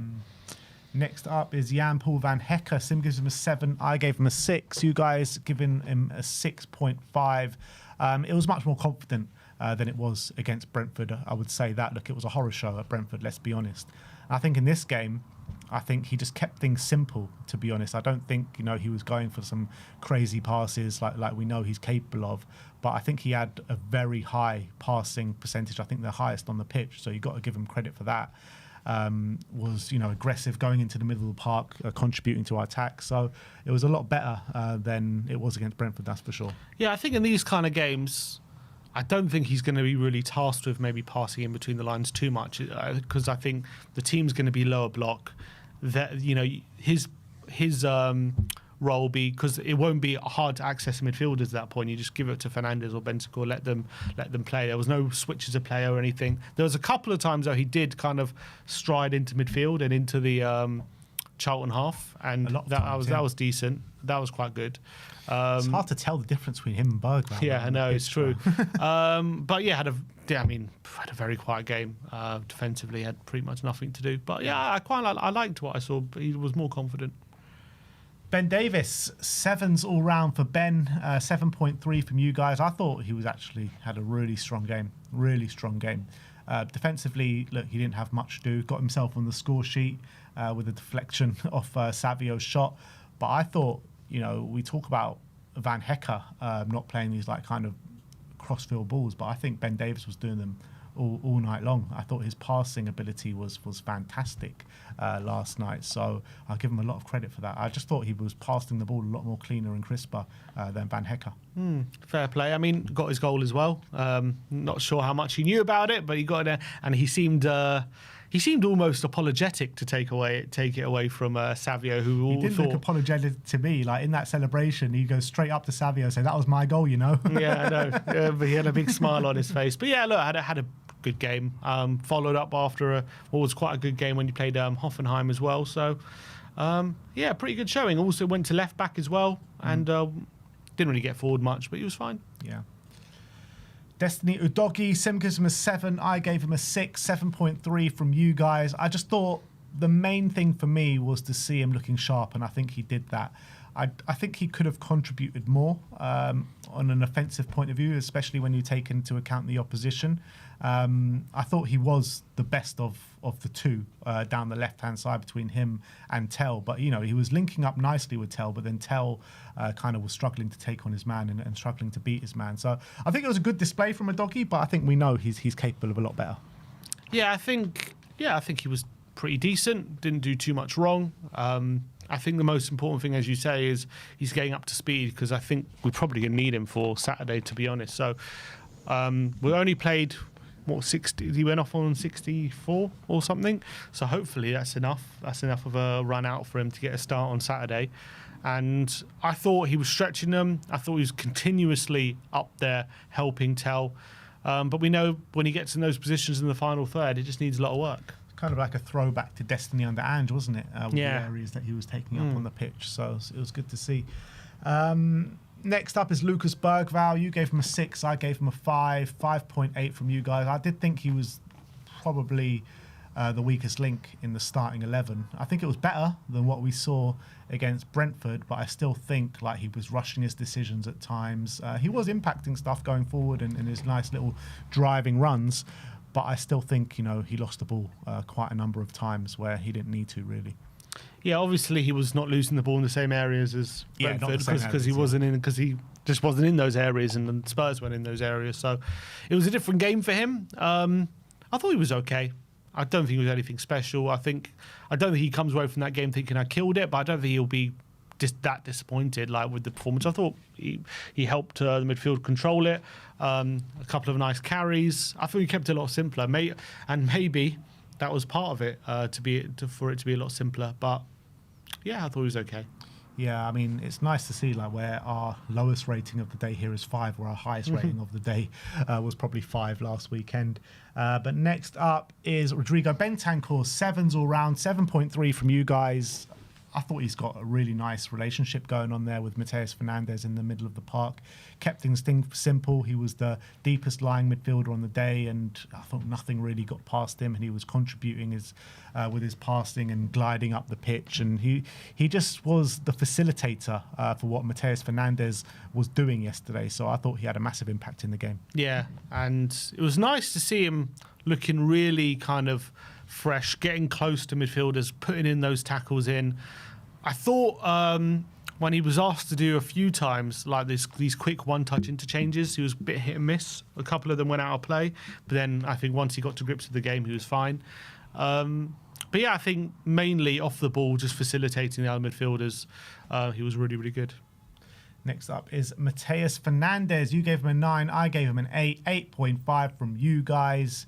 Such a lovely player to watch. He is so sexy on the ball. He really is. He's like the anti-Conor Gallagher. Yeah, literally the polar opposites, man. Polar opposites. Just like you just want to see him keep receiving the ball, keep receiving the ball, keep receiving the ball, because you just know something amazing is about to happen. Some of the passes that he was doing yesterday, it's just like, wow, like where have you been all my life? Seriously, like 85 million we signed him for, and after watching that game, even if it's against an undercooked Charlton, I'm just like, come on, West Ham, can we pay you some more money, please? Like, this guy is just, he's going to be so important for us this season. I already put him in as Spurs' signing of the season, and even with getting Savio and Marmoush through after making those ratings, I still put him as going to be our signing of the season. Like, this guy, what a breath of fresh air he is.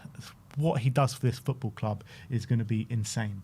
Yeah, and I think, Kanta pretty much puts it perfectly, silky and smooth. I think that's the best way to describe him. Everything he does is so clean and so with a purpose. And every time he takes the ball in the half turn, it's directly in front of him. The touch is on point. The passes out wide are clean and on point, right on the money. The player usually receiving the ball doesn't have to break stride to receive it.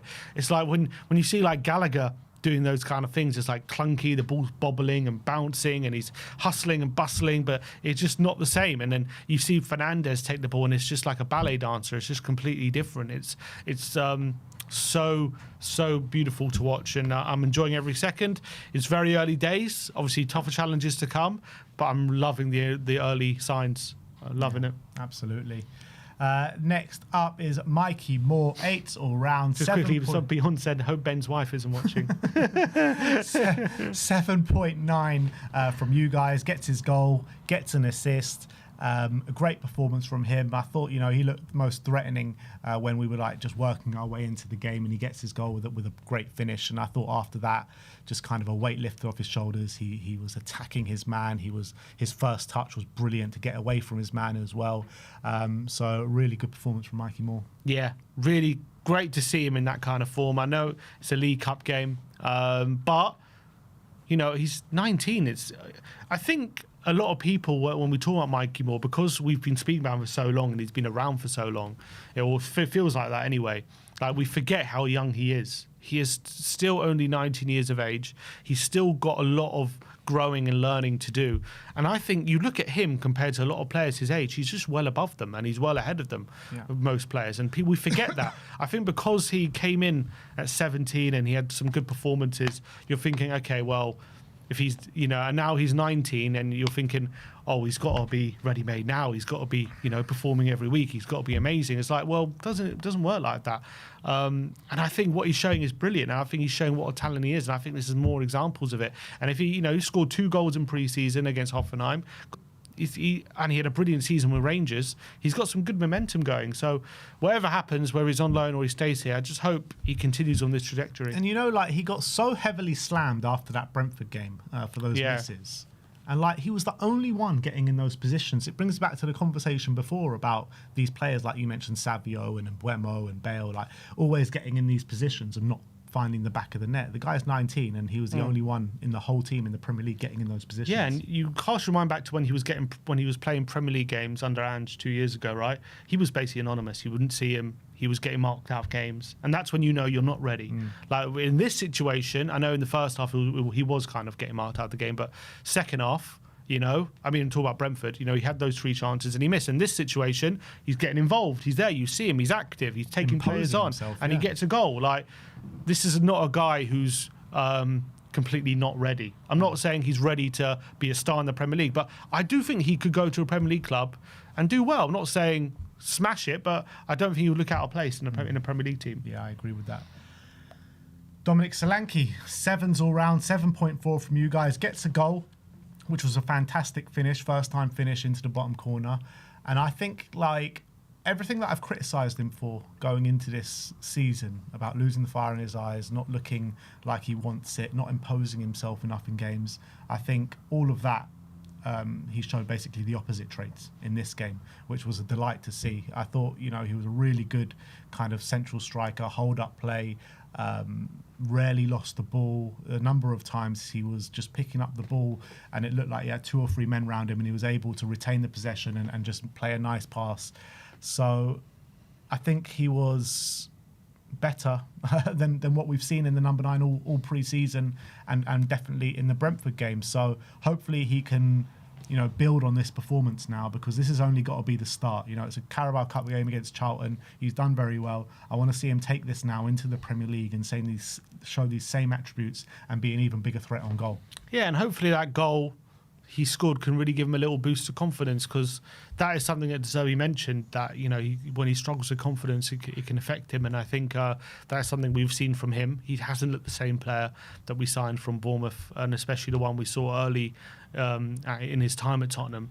But yesterday there were signs of it. I don't think he was fully there, and I still think obviously he's not 100% fit, but I think there were signs of him starting to use his physicality a lot more. It was a really confident finish for the goal. He was defending from the front. There was a time where it looked like it was a 50-50 in the middle, and he just comes in bulldozing his way in and winning that ball and making sure Spurs come away with it.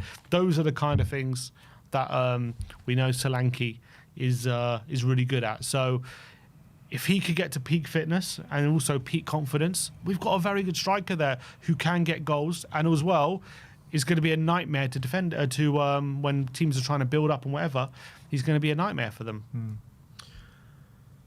Matty's Tell, 6s all round. You guys giving him a 6.4. I thought he really struggled to get into the game in the first half, and I thought he was poor actually in the first half. I was criticising him for not being able to take on his man. You're playing against a Charlton side that have made 10 changes. You've got to be imposing yourself in the game, and he just didn't do that.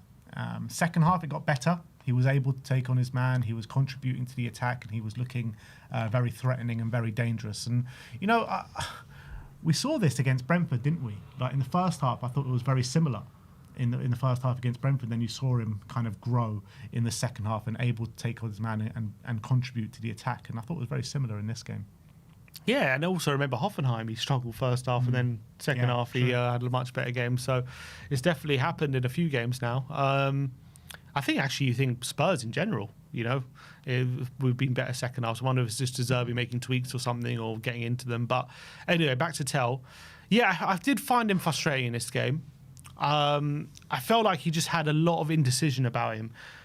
He just didn't, when he received the ball, he takes so many touches, and by the time he makes his decision, it feels like the defenders are set and it's a lot harder to pull off what he wants to do. But even within that, there was a few times where he takes a while to decide, and then when he decides to take him on, the defender still struggles. So I just get the feeling if he can make a decision a bit quicker. Audio gone, lads. Is it? Audio fine, gone. Huh? It's fine. It's fine? Okay.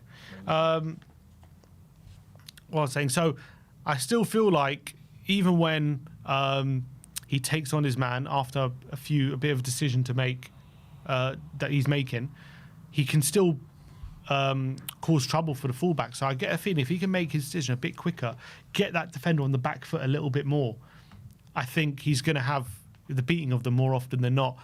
I think his quality is good. I know he didn't have too many opportunities to shoot, but I think those little passes to the underlapping fullbacks and stuff are great, and a lot of the time he's starting to pull them off with regularity now and creating chances there. So that's really great. I want to see him, cutting aside and shooting a bit more. I want to see him getting in more goal-scoring positions.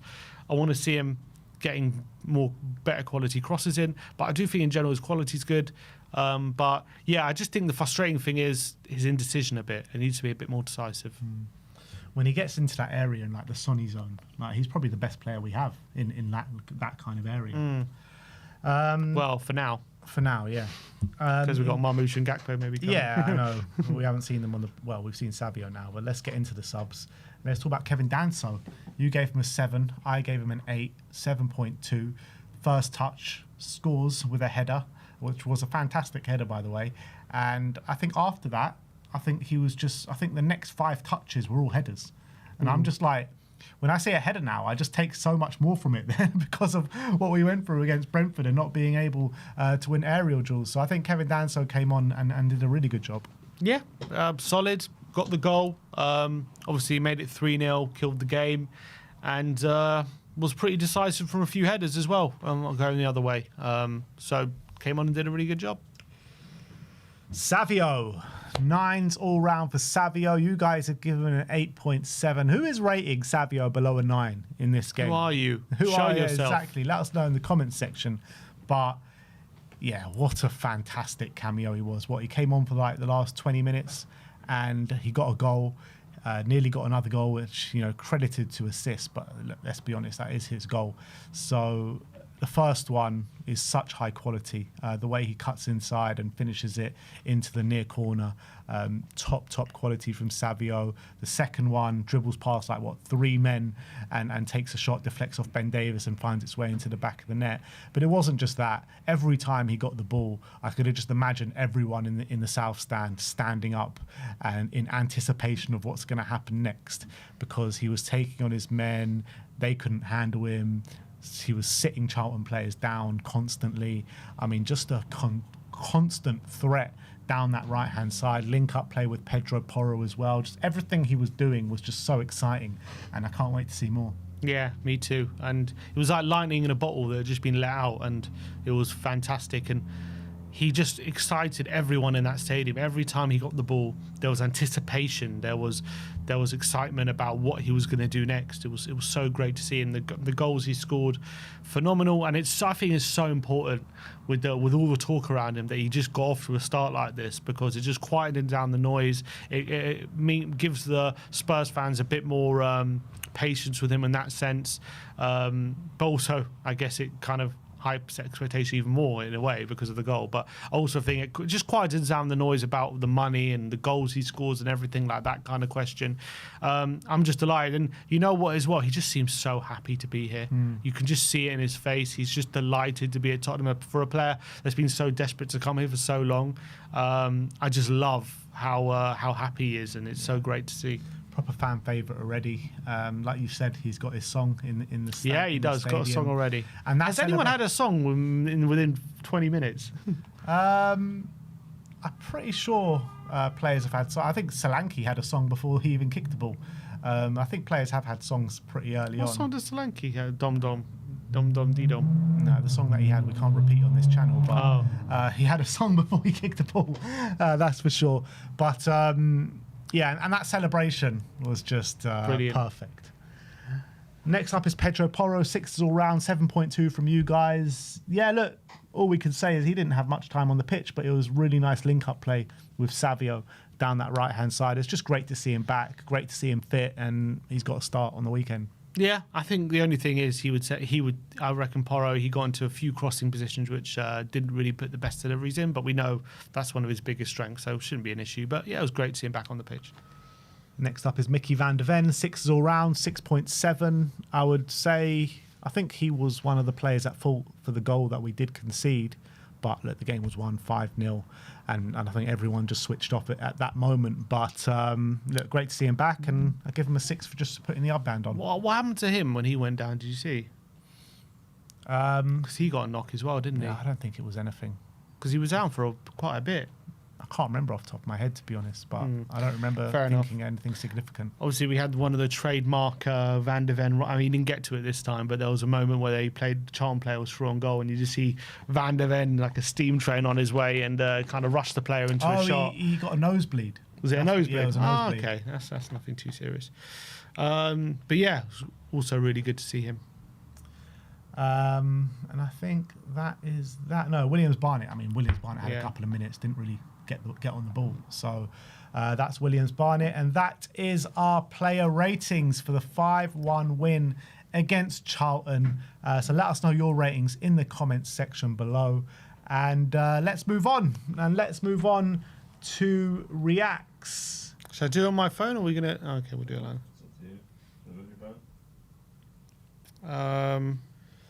If it's there, let's just do it here. All right, we'll do it on the phone next time. But with reacts, first up, we have got Javi Simmons on social media yesterday. As soon as Savio scored, he just posts up a picture saying, "Told you." And he was telling everyone. He has been telling us. he's been telling everyone. Anyone who would listen, he's been saying. I don't think anyone was probably as happy. In the stadium, so many happy people, but no one was more happy than Javi last night. Yeah, phenomenal. And he must be so happy for his mate. I think him and Savio are so chronically online that they must see everything, all the narrative and everything. Like literally, if you tag Javi or Savio in a post, they're going to see it. Yeah, they're going to see it. You see it. Everyone says on Instagram they're always on their viewed stuff, so they see everything. So I think they must be. I mean, Javi must be so happy for him that his mate, getting off to a start as strong as this. Yeah. Spurs song sheet saying this is the new Savio chant from the game last night. Savio, Igino. So obviously it's a remake of the Jermaine Defoe chant from many years back. I don't know if we liked it, but apparently there's also another one that was Savio to the tune of Gold. Savio, oh. Oh, I love that. Yeah, we should use that.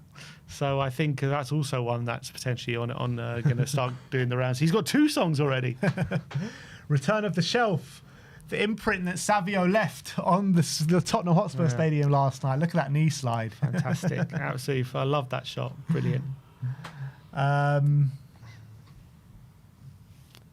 So what have we got next? We have got Priceless MCI. City fans watching Savio equal his entire GA last season in 10 minutes with Tottenham Hotspur. They probably can't believe it. That's the first thing I said when I thought Savio scored the second goal. I was like, he has scored now in 3 minutes more than he scored in his entire 2 years at Man City. Yeah, that must piss you off a little bit if you're a City fan. Seb Martin says, I don't want to overact or anything, but there's a reason the Ballon d'Or account did a Savio, here we go. Did you see that, the Ballon d'Or account? No, I didn't actually see They that. tweeted out about the when he joined, about him coming to Tottenham. I don't know why they decided to, but maybe like, is he? Did they see something? They see something. They're watching very closely. Zeus says, born to play for Spurs, and I just love this from Savio last night. This celebration, he knew the narrative about him. He knew all the talk coming into it, and he responded perfectly. Yeah, fantastic. I love that shot. Brilliant picture. Oh, he missed one. Anyway, carry on. We'll go back to it. Yeah, brilliant. Yeah, brilliant picture. And I think I love the face he's making as well while he's doing the. Love it.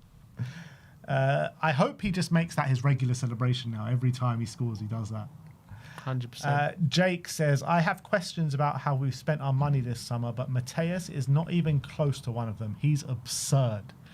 Yeah, he's the one player that no one has questioned. Like, I know we spend a lot of money inside of Tottenham. Outside of Tottenham, everyone's questioning. Oh, well, to be honest, it's mainly Man United fans. Everyone else is like, you know what, he's a very good player. I've seen a lot of people, even outside of United, like Gooners and people like that, being like, "Oh, you're always going to get Gooners. You're always going to get Gooners." So Gooners in United. But yeah, look, I completely agree. I think he's one that I think everyone is right now unanimously saying like, he's mustard. He's going to be worth the money. He is him. Tottenham tweeting out Mikey Moore, one of our own, and I heard those chants going out over the Tottenham Hotspur Stadium yesterday. Fantastic, yeah. And it's great for him to hear that and feel the love, because it might be quite easy for him to think, oh, they just want me out on loan, they don't want me around. But I think everyone was so excited to watch him yesterday and so happy for him. Let's have a look at these City fans reacting to Savio's goal. So Amadou Barry says, not once did this guy cut in and score. What the F is this? It's true. You actually watch all this. I mean, he scored twice for City, but neither of them were that. Says, what the fuck? Genuinely, never displayed that kind of finishing with us. We should have just sold Savinho instead of Savio. Bro celebrating the assist kills me, man. Brother doesn't shoot like this at City. Nice goal, though. AI Savino, blood. Ever come outside again, I'll fucking kill you, blood. Never want to see you again. He's such a knob. They call him AI. They're like, what is this AI Savino? This was not the Savino we had at Man City. Yeah, it's true. I mean, this was obviously something he threatened to do a lot when he was at Girona, but at City, he just, for some reason, the goals just never came like that. He never did that goal he scored yesterday. He just never did it once for City, pretty much. Daily Hotspur, the fans already love Savio, so this was him warming up on the sidelines, and you just hear the raptures. Yeah, brilliant. You never got that at City. You never get that at City. You just feel it immediately, and the anticipation, feel the fans buzzing for him. Next one is from CVTHFC saying, LOL. These are all our cup draws over the last few years. I was saying this last night. Like, can we catch a break in these cup draws? I know. It's honestly crazy. City, every year we get City and Liverpool. We're always getting tough draws. It's crazy. So like early on. City, Villa, Liverpool, Man U, Man City, Villa, Newcastle, Liverpool, and Newcastle, and the majority of them are away as well. Yeah, majority away. This next one, utterly bemused by how passionate Savio seems to be about playing for Spurs. You just don't get it, mate. You just don't get it. I mean, I am bemused. I don't understand why he's like so like desperate to be at us. But I mean, I love it. I'm so happy about it. But we just don't. I think this is kind of new territory for us. Like we don't see a player like from City desperate to be at us as desperate as Savio has been. It's just weird. Yeah, it's because he was a bit part player at City, and he wants his moment. Yeah, but why He Spurs? wants his moment of glory. Because we're the only ones that ring him. No, but like he's had his heart set on Tottenham for so long. Because of our interest. Yeah, maybe. I guess so, but it's new territory for me. Like having a player from Man City, just having his heart set on Tottenham for so long. Yeah. SZY tweeting out the picture of him holding up the Tottenham flag on the corner flag. This is before brilliant. he finds out the goal wasn't Yeah. his, unfortunately for him. But it's a cold picture anyway. Yeah, aura points for that. SZY again, look at the way he just sat down this Charlton defender. This Yeah. Charlton defender didn't know what was flying when Savio was running at him. Yeah. Oh God. Imagine you waking up in the morning with this picture doing It's the similar round. to Davinson Sanchez's face Yeah. plant. You look, you can't even see where Savio is at this point. It's absolutely brilliant. Obviously, you didn't see it because you were at the game, but when Savio scored, the look on De Zerbi's face, oh Yeah. my God, it was just like, that is the shit. You know what I mean? He's just like a look of everything is coming together. It's just fantastic. Spurs Army saying, hold that, West Ham Central. On the weekend, Charlton beating West Ham at the London Stadium.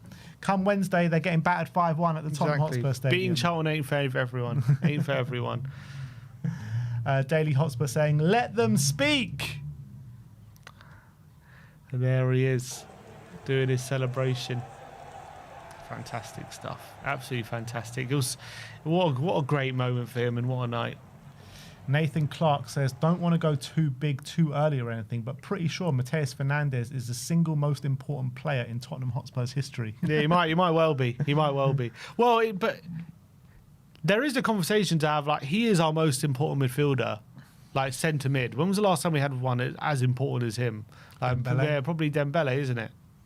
Dembele, Modric, up there. But the thing is, like, we say he's our most important player, but he's literally started one game against Charlton in the Carabao Cup. And already we can see it. Mad. That's how mad it is. And this last one, shot by Sim in the stands yesterday. This was Ben Davis breaking the news to Savio last night about, it was Ben Davis. It was his goal, not Savio's. Yeah, I thought it was a really brilliant moment. Because Savio's Savio's wheeling like, away. He has no idea what's coming. And Davis like coming over. I'm about to tell him. He's Proper like, captain. Let Ben him Davis. finish his celebrations first, and then I'm going to Proper tell him. captain. I love Savio's reaction. Oh, get out of here. And gives him a massive hug. So yeah, that is it. That is the way that the internet did react to the game. So brilliant stuff there. And we're going to move on to a Tottenham update. So let's get into that. Let me just line it up. Cool. So, just before we get into the transfer news, there has been an update just now by SZY saying that Kudus has trained today. He trained this morning, so great news. That's really great news. Obviously, he was in Ghana for personal reasons, and obviously he was there for like 24 hours. Yeah, but he was there, but wasn't he training? Or reportedly, he was training before that. So he comes back, isn't ready to play. I don't know did he train at all like after the Brentford game? I don't know, but back in training is great news, really great news, because the more talent we can add to our attack, the better. And he's going to be such an important player for us. So now you're looking at it, the prospect of our attacking options going into the game this weekend: Kudus, Tell, Savio, Moore, Marmoush, Solanke. It's looking stacked already. With Maddison, Decky to come, and hopefully Gakpo. Yeah. All of a sudden, there's a lot of options. Richarlison didn't even mention. Yeah. I know SNY said Marmoush also trained. Marmoush also trained today, and he is in line to be in the squad as well, which is fantastic news. Do we think Kudus actually starts? I don't think he'll start. I don't think he's been training for long enough to start. I think he'll be on the bench, in my opinion. But let's move on and let's talk about Cody Gakpo, because there's been a few things regarding him. Obviously, we know that Barcola got the here we go to Liverpool this morning. Could this be one of the dominoes that falls in terms of Gakpo leaving Spurs? So Fabrizio Romano says, if Gakpo goes to Spurs or Man City, Liverpool will add another winger. Otherwise, they'll keep Gakpo and stick with the current squad. Miguel Delaney says that Roberto De Zerbi is insistent that Spurs pursue Cody Gakpo. And we all know, and it's happened all summer, if De Zerbi wants his man, he gets his man. Yeah, he's a shark. He's a shark. Let's see. I don't think they let him go unless they bring in another one. And I just don't think they have the numbers. So they need to sign one more if they're going to let Cody Gakpo go. But what we do know is they're clearly going for one, like very, very hard. They've been trying for Minter. Now there's links with Ismaila Sarr going there. I think right now, the bid's been rejected as of now. Yeah. So let's see. Let's see if they got either other players on the list or they go even harder. Gone very quiet, hasn't it? Mbaye's gone very quiet, but they are going for one. So I think this one, that could be done very late. Could be a deadline day job. SZY says the noise coming out of Liverpool is the price is going to be 75 million or more. Spurs will try to get the best deal possible. He's a De Zerbi target, so a very good chance he's going to end up coming here. The price will obviously be negotiated, but after paying 85 million for Savio, they are going to go and make sure that they get the biggest price possible. And from Liverpool's perspective, if we're paying 85 for Savio, that's not the greatest benchmark for us. No, definitely not. But you know what? I'm sick and tired of talking about figures. Just get them in. Spend all the money. Who cares anymore? Release the coffers. It seems like we've been doing that all summer anyway. So, you know what? Long gone are the days of Sim going, you know what? I'll pay 30 million, but not 35 million. I don't care anymore. We're going to pay 70 anyway. What's another 5 million, eh? Between friends. We're getting, hopefully, let's get Rishi out the door. Sarr, we'll talk about him in a minute. Hopefully, there'll be some sales. So we get a bit of money out. We get Gakpo in for big money. And it just completes the squad, doesn't it, in the forward line? Yeah. If that's what it takes, I don't really care paying a little bit more. Heard from Spurs says it's no guarantee, but with the signing of Barcola, Gakpo race is on. It seems that City is prioritising Njai. Fee likely to be around 70 to 75 million. Again, there is no guarantee, but we are in a good position. And that's a good point as well, because we heard about City's interest at the back end of last week. And now we're hearing about City trying to pursue Iliman Njai. So whether it's that's because Liverpool, well, there could be a various of explanations for this. He's heard he's got his heart set on Tottenham. That's what he's heard. I did say to you a few days ago that I think he gets more game time at Spurs, and I wouldn't be surprised if he chose Spurs over Manchester City. But then it also could just be that they've heard that Liverpool aren't letting him go. Or not letting him go to City specifically. Or letting him go to City. Yeah, that's exactly. also possible. Yeah. So yeah, let's see. I think this is one we're going to pursue till the last moment of the window. It's going to be one that's going to rumble on. I get a feeling if we don't get Gakpo, we just I don't think we'll sign anyone. I think we might even wait for him. Maybe go back in for him in Jan if something else happens. So that's the feeling I get. Which I think, with Savio and Marmoush in. I know on the face of it, it's only 2 attacking signings this window, but with Kudus back fit, I know I say only, but we needed a whole new attack, didn't we? But with Kudus back fit, if Solanke can get back to his best, if Maddison can get up to speed, and if Fernandez can be a 10, all these different things fall Too many into ifs place. for me. There is a lot of ifs, I guess. I'm not going to be sitting effing and blinding is my point, but I do want another one. Yeah. Andoni Iraola was speaking about Cody Gakpo, and he said, after the performance he had in the first game, I say the same. He's playing very well for us. He's been very good since he's been back from the World Cup. The right attitude, and I hope he can keep to that level. He could be very influential for us. And then he went on to say that when the market is open and we bring in expensive players, I cannot guarantee anything. But I don't know. Our players, I cannot guarantee anything.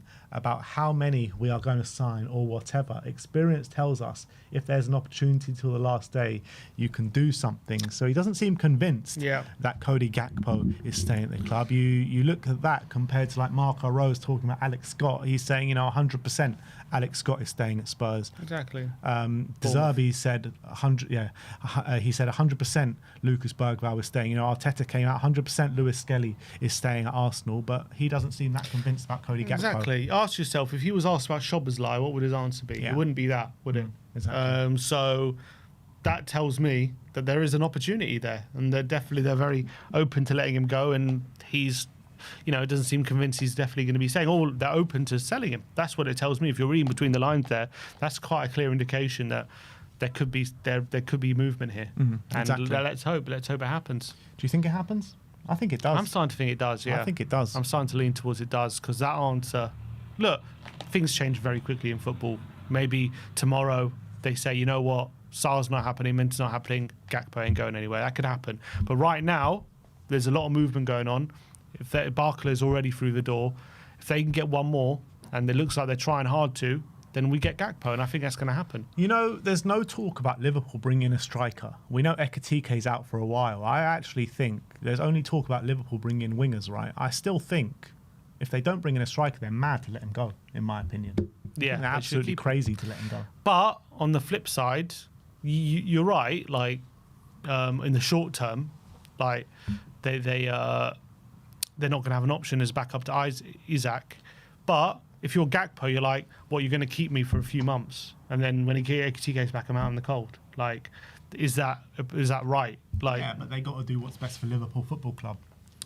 I understand that, but they've got Ekitike back soon-ish. Not soon. Like, if that was the situation with Spurs, right, and we let him go and we only got one pit striker from now until January, we'd be losing our shit. Yeah, true. We would be. So, there you go. Let's see what happens in the coming days. We heard about reports of Emi Martinez and Spurs' interest for Emi Martinez. However, Fabrizio Romano has said that Tottenham currently are not involved in the Emi Martinez race, as they are happy so far with Kinski and Dubravka as the two choices. No mention of Austin? For keeper. No mention of Austin. Not happy with him? There was also another link to another keeper. Yeah, Turbin. Yeah, him as well. Turbin? Antonio Trubin. Apparently, De Zerbi was interested in him at Brighton as well. But in terms of Emi Martinez, I mean, that Chelsea move looks like it's set to happen. I just can't see it happening with Tottenham. We don't really have the squad space. Like, one of Kinski and Dubravka is going to have to leave if he comes in. I can't see us having Kinski and Martinez and Dubravka. And as well, we just don't have the foreign players. So I think that's all. It was a non-starter, I think. It was always a non-starter. Let's talk about Pape now, because something's going on with Pape Matar Sarr. Tasha Tavaleri says that Pape Matar Sarr wants the Monaco move, but Nottingham Forest could change everything. Lasana Kamara says that Pape Matar Sarr is in Nottingham Forest sights now. Forest has initiated discussions for Pape Matar Sarr, and the exchanges are currently underway between the various parties. So Pape Matar Sarr coming under interest for Nottingham Forest now. Yeah, interesting. Is that evidence of them pivoting from Bergvall as well? Yeah, 100%. Because obviously they made bids for him and we've turned them down. So it'd be interesting if he ends up at Forest, him in that double pivot role. And I think he's definitely got the legs and energy to do it under Glasner. I think he could do quite well there. Yeah.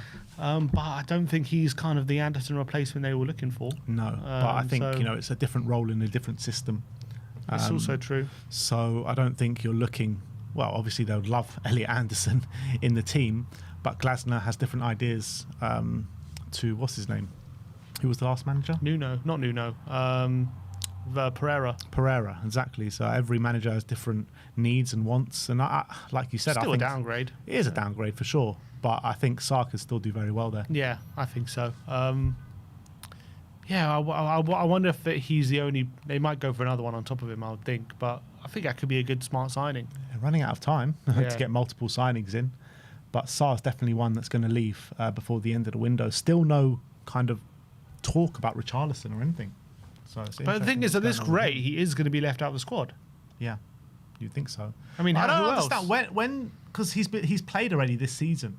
Yeah, but you can finalise the squad. You can still be left out even after So playing. before the transfer window shuts, there's no squad rules, or there are. There are, but they're not fixed in stone. So does that mean They're changeable. Richarlison can't be in the squad this weekend then? Because we've got 2 new signings in. I'm trying to remember off my knowledge from Football Manager when the window was open, because I remember once the window closed, then you set it in stone. I guess he could be, but I don't think he will be. But Maybe why? he can't be. Yeah, maybe he can't be. Yeah, it's possible he can't be in the squad because too many. Yeah. And last but not least, there's been an update regarding Dane Scarlett. And obviously Dane Scarlett out in the cold at Tottenham. Peter O'Rourke says that Dane Scarlett is on the radar for several League One clubs, including Reading, Huddersfield, Notts County, Leyton Orient, Burton and Wimbledon, as they look to bring in another striker. Yeah. That's the level he's at the moment. Yeah, it's unfortunate. It's unfortunate because once upon a time, very high hopes for him. You know, remember Jose Mourinho talking about him, saying this guy's a diamond and all this kind of stuff. I had massive hopes for Dane Scarlett. And even when we were on the tour in Korea, do you remember we were watching him being like, this guy's like the best striker, best finisher that we have at the football club. So I do think there's a player in there, and I do think he has talents. Just for one reason or another, it just hasn't worked out for him. Look, finishing just isn't enough. I know it's all well and good being a finisher, but if you can't get the chances or you can't get yourself in positions or you can't hold off defenders, it's not going to make a difference how good a finisher you are. So I hope he goes on to have a good career, and I do think Tottenham have been very guilty of really hampering his development. Wrong loan moves, not enough game time, all these different things that has led him to being a 22-year-old down in the wilderness at this point. So I feel bad for him because I think in an alternate universe there could be a good striker here at this age, but unfortunately I think Tottenham are to blame here for how they've handled him. Yeah, I mean, look, every loan spell has been a disaster for him. That's the reality. So we'll see what happens. Just quickly, going back to what you were saying about Rishi, I think you would think, like let's say this weekend, if it's a movable squad, you would say Xavi and Odegaard wouldn't be included, right? that's so true. then Rishi can come in. Yeah, that's a good point. But that is your Tottenham update for today. Let me know in the comment section below your thoughts regarding all the news stories that we have brought you today. I was about to say if anything breaks or if the bomber comes, but the bombers have come. The bombers have come. Savio and Marmoush through the door. Maybe one more to come in. We'll see what happens. Got a couple of super chats just before we end the show. And Flambeau says, I see people complaining that Gakpo is too similar to Marmoush, but wouldn't you want 2 players that can do the same thing? I mean, they are similar in a certain extent, but I think they both have different strengths as well. Like, I think Gakpo is better on the left and Marmoush is better centrally. So they can still play in the same team, albeit it's up to De Zerbi to make sure they occupy different spots. Yeah, I think that's something I'm going to have to figure out. So it is a concern of mine because I think they're both at their best in that area that you talk about. But let's just hope that you put them together, and once they create a rapport and a partnership and a relationship, then they can work out how best to both you play together. I think they're good enough players to do it. Yeah. And Benji, the Tottenham concept, says, we did it, fellas. The Egyptian king has landed. Yeah, absolutely. Absolutely buzzing. Absolutely buzzing.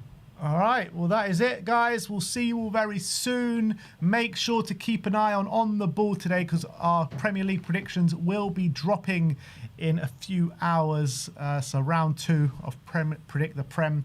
And tomorrow is preview day, people. So come and tune in tomorrow for the Newcastle preview. We'll see you there. Like, subscribe and comment. And as always, come on, you Spurs.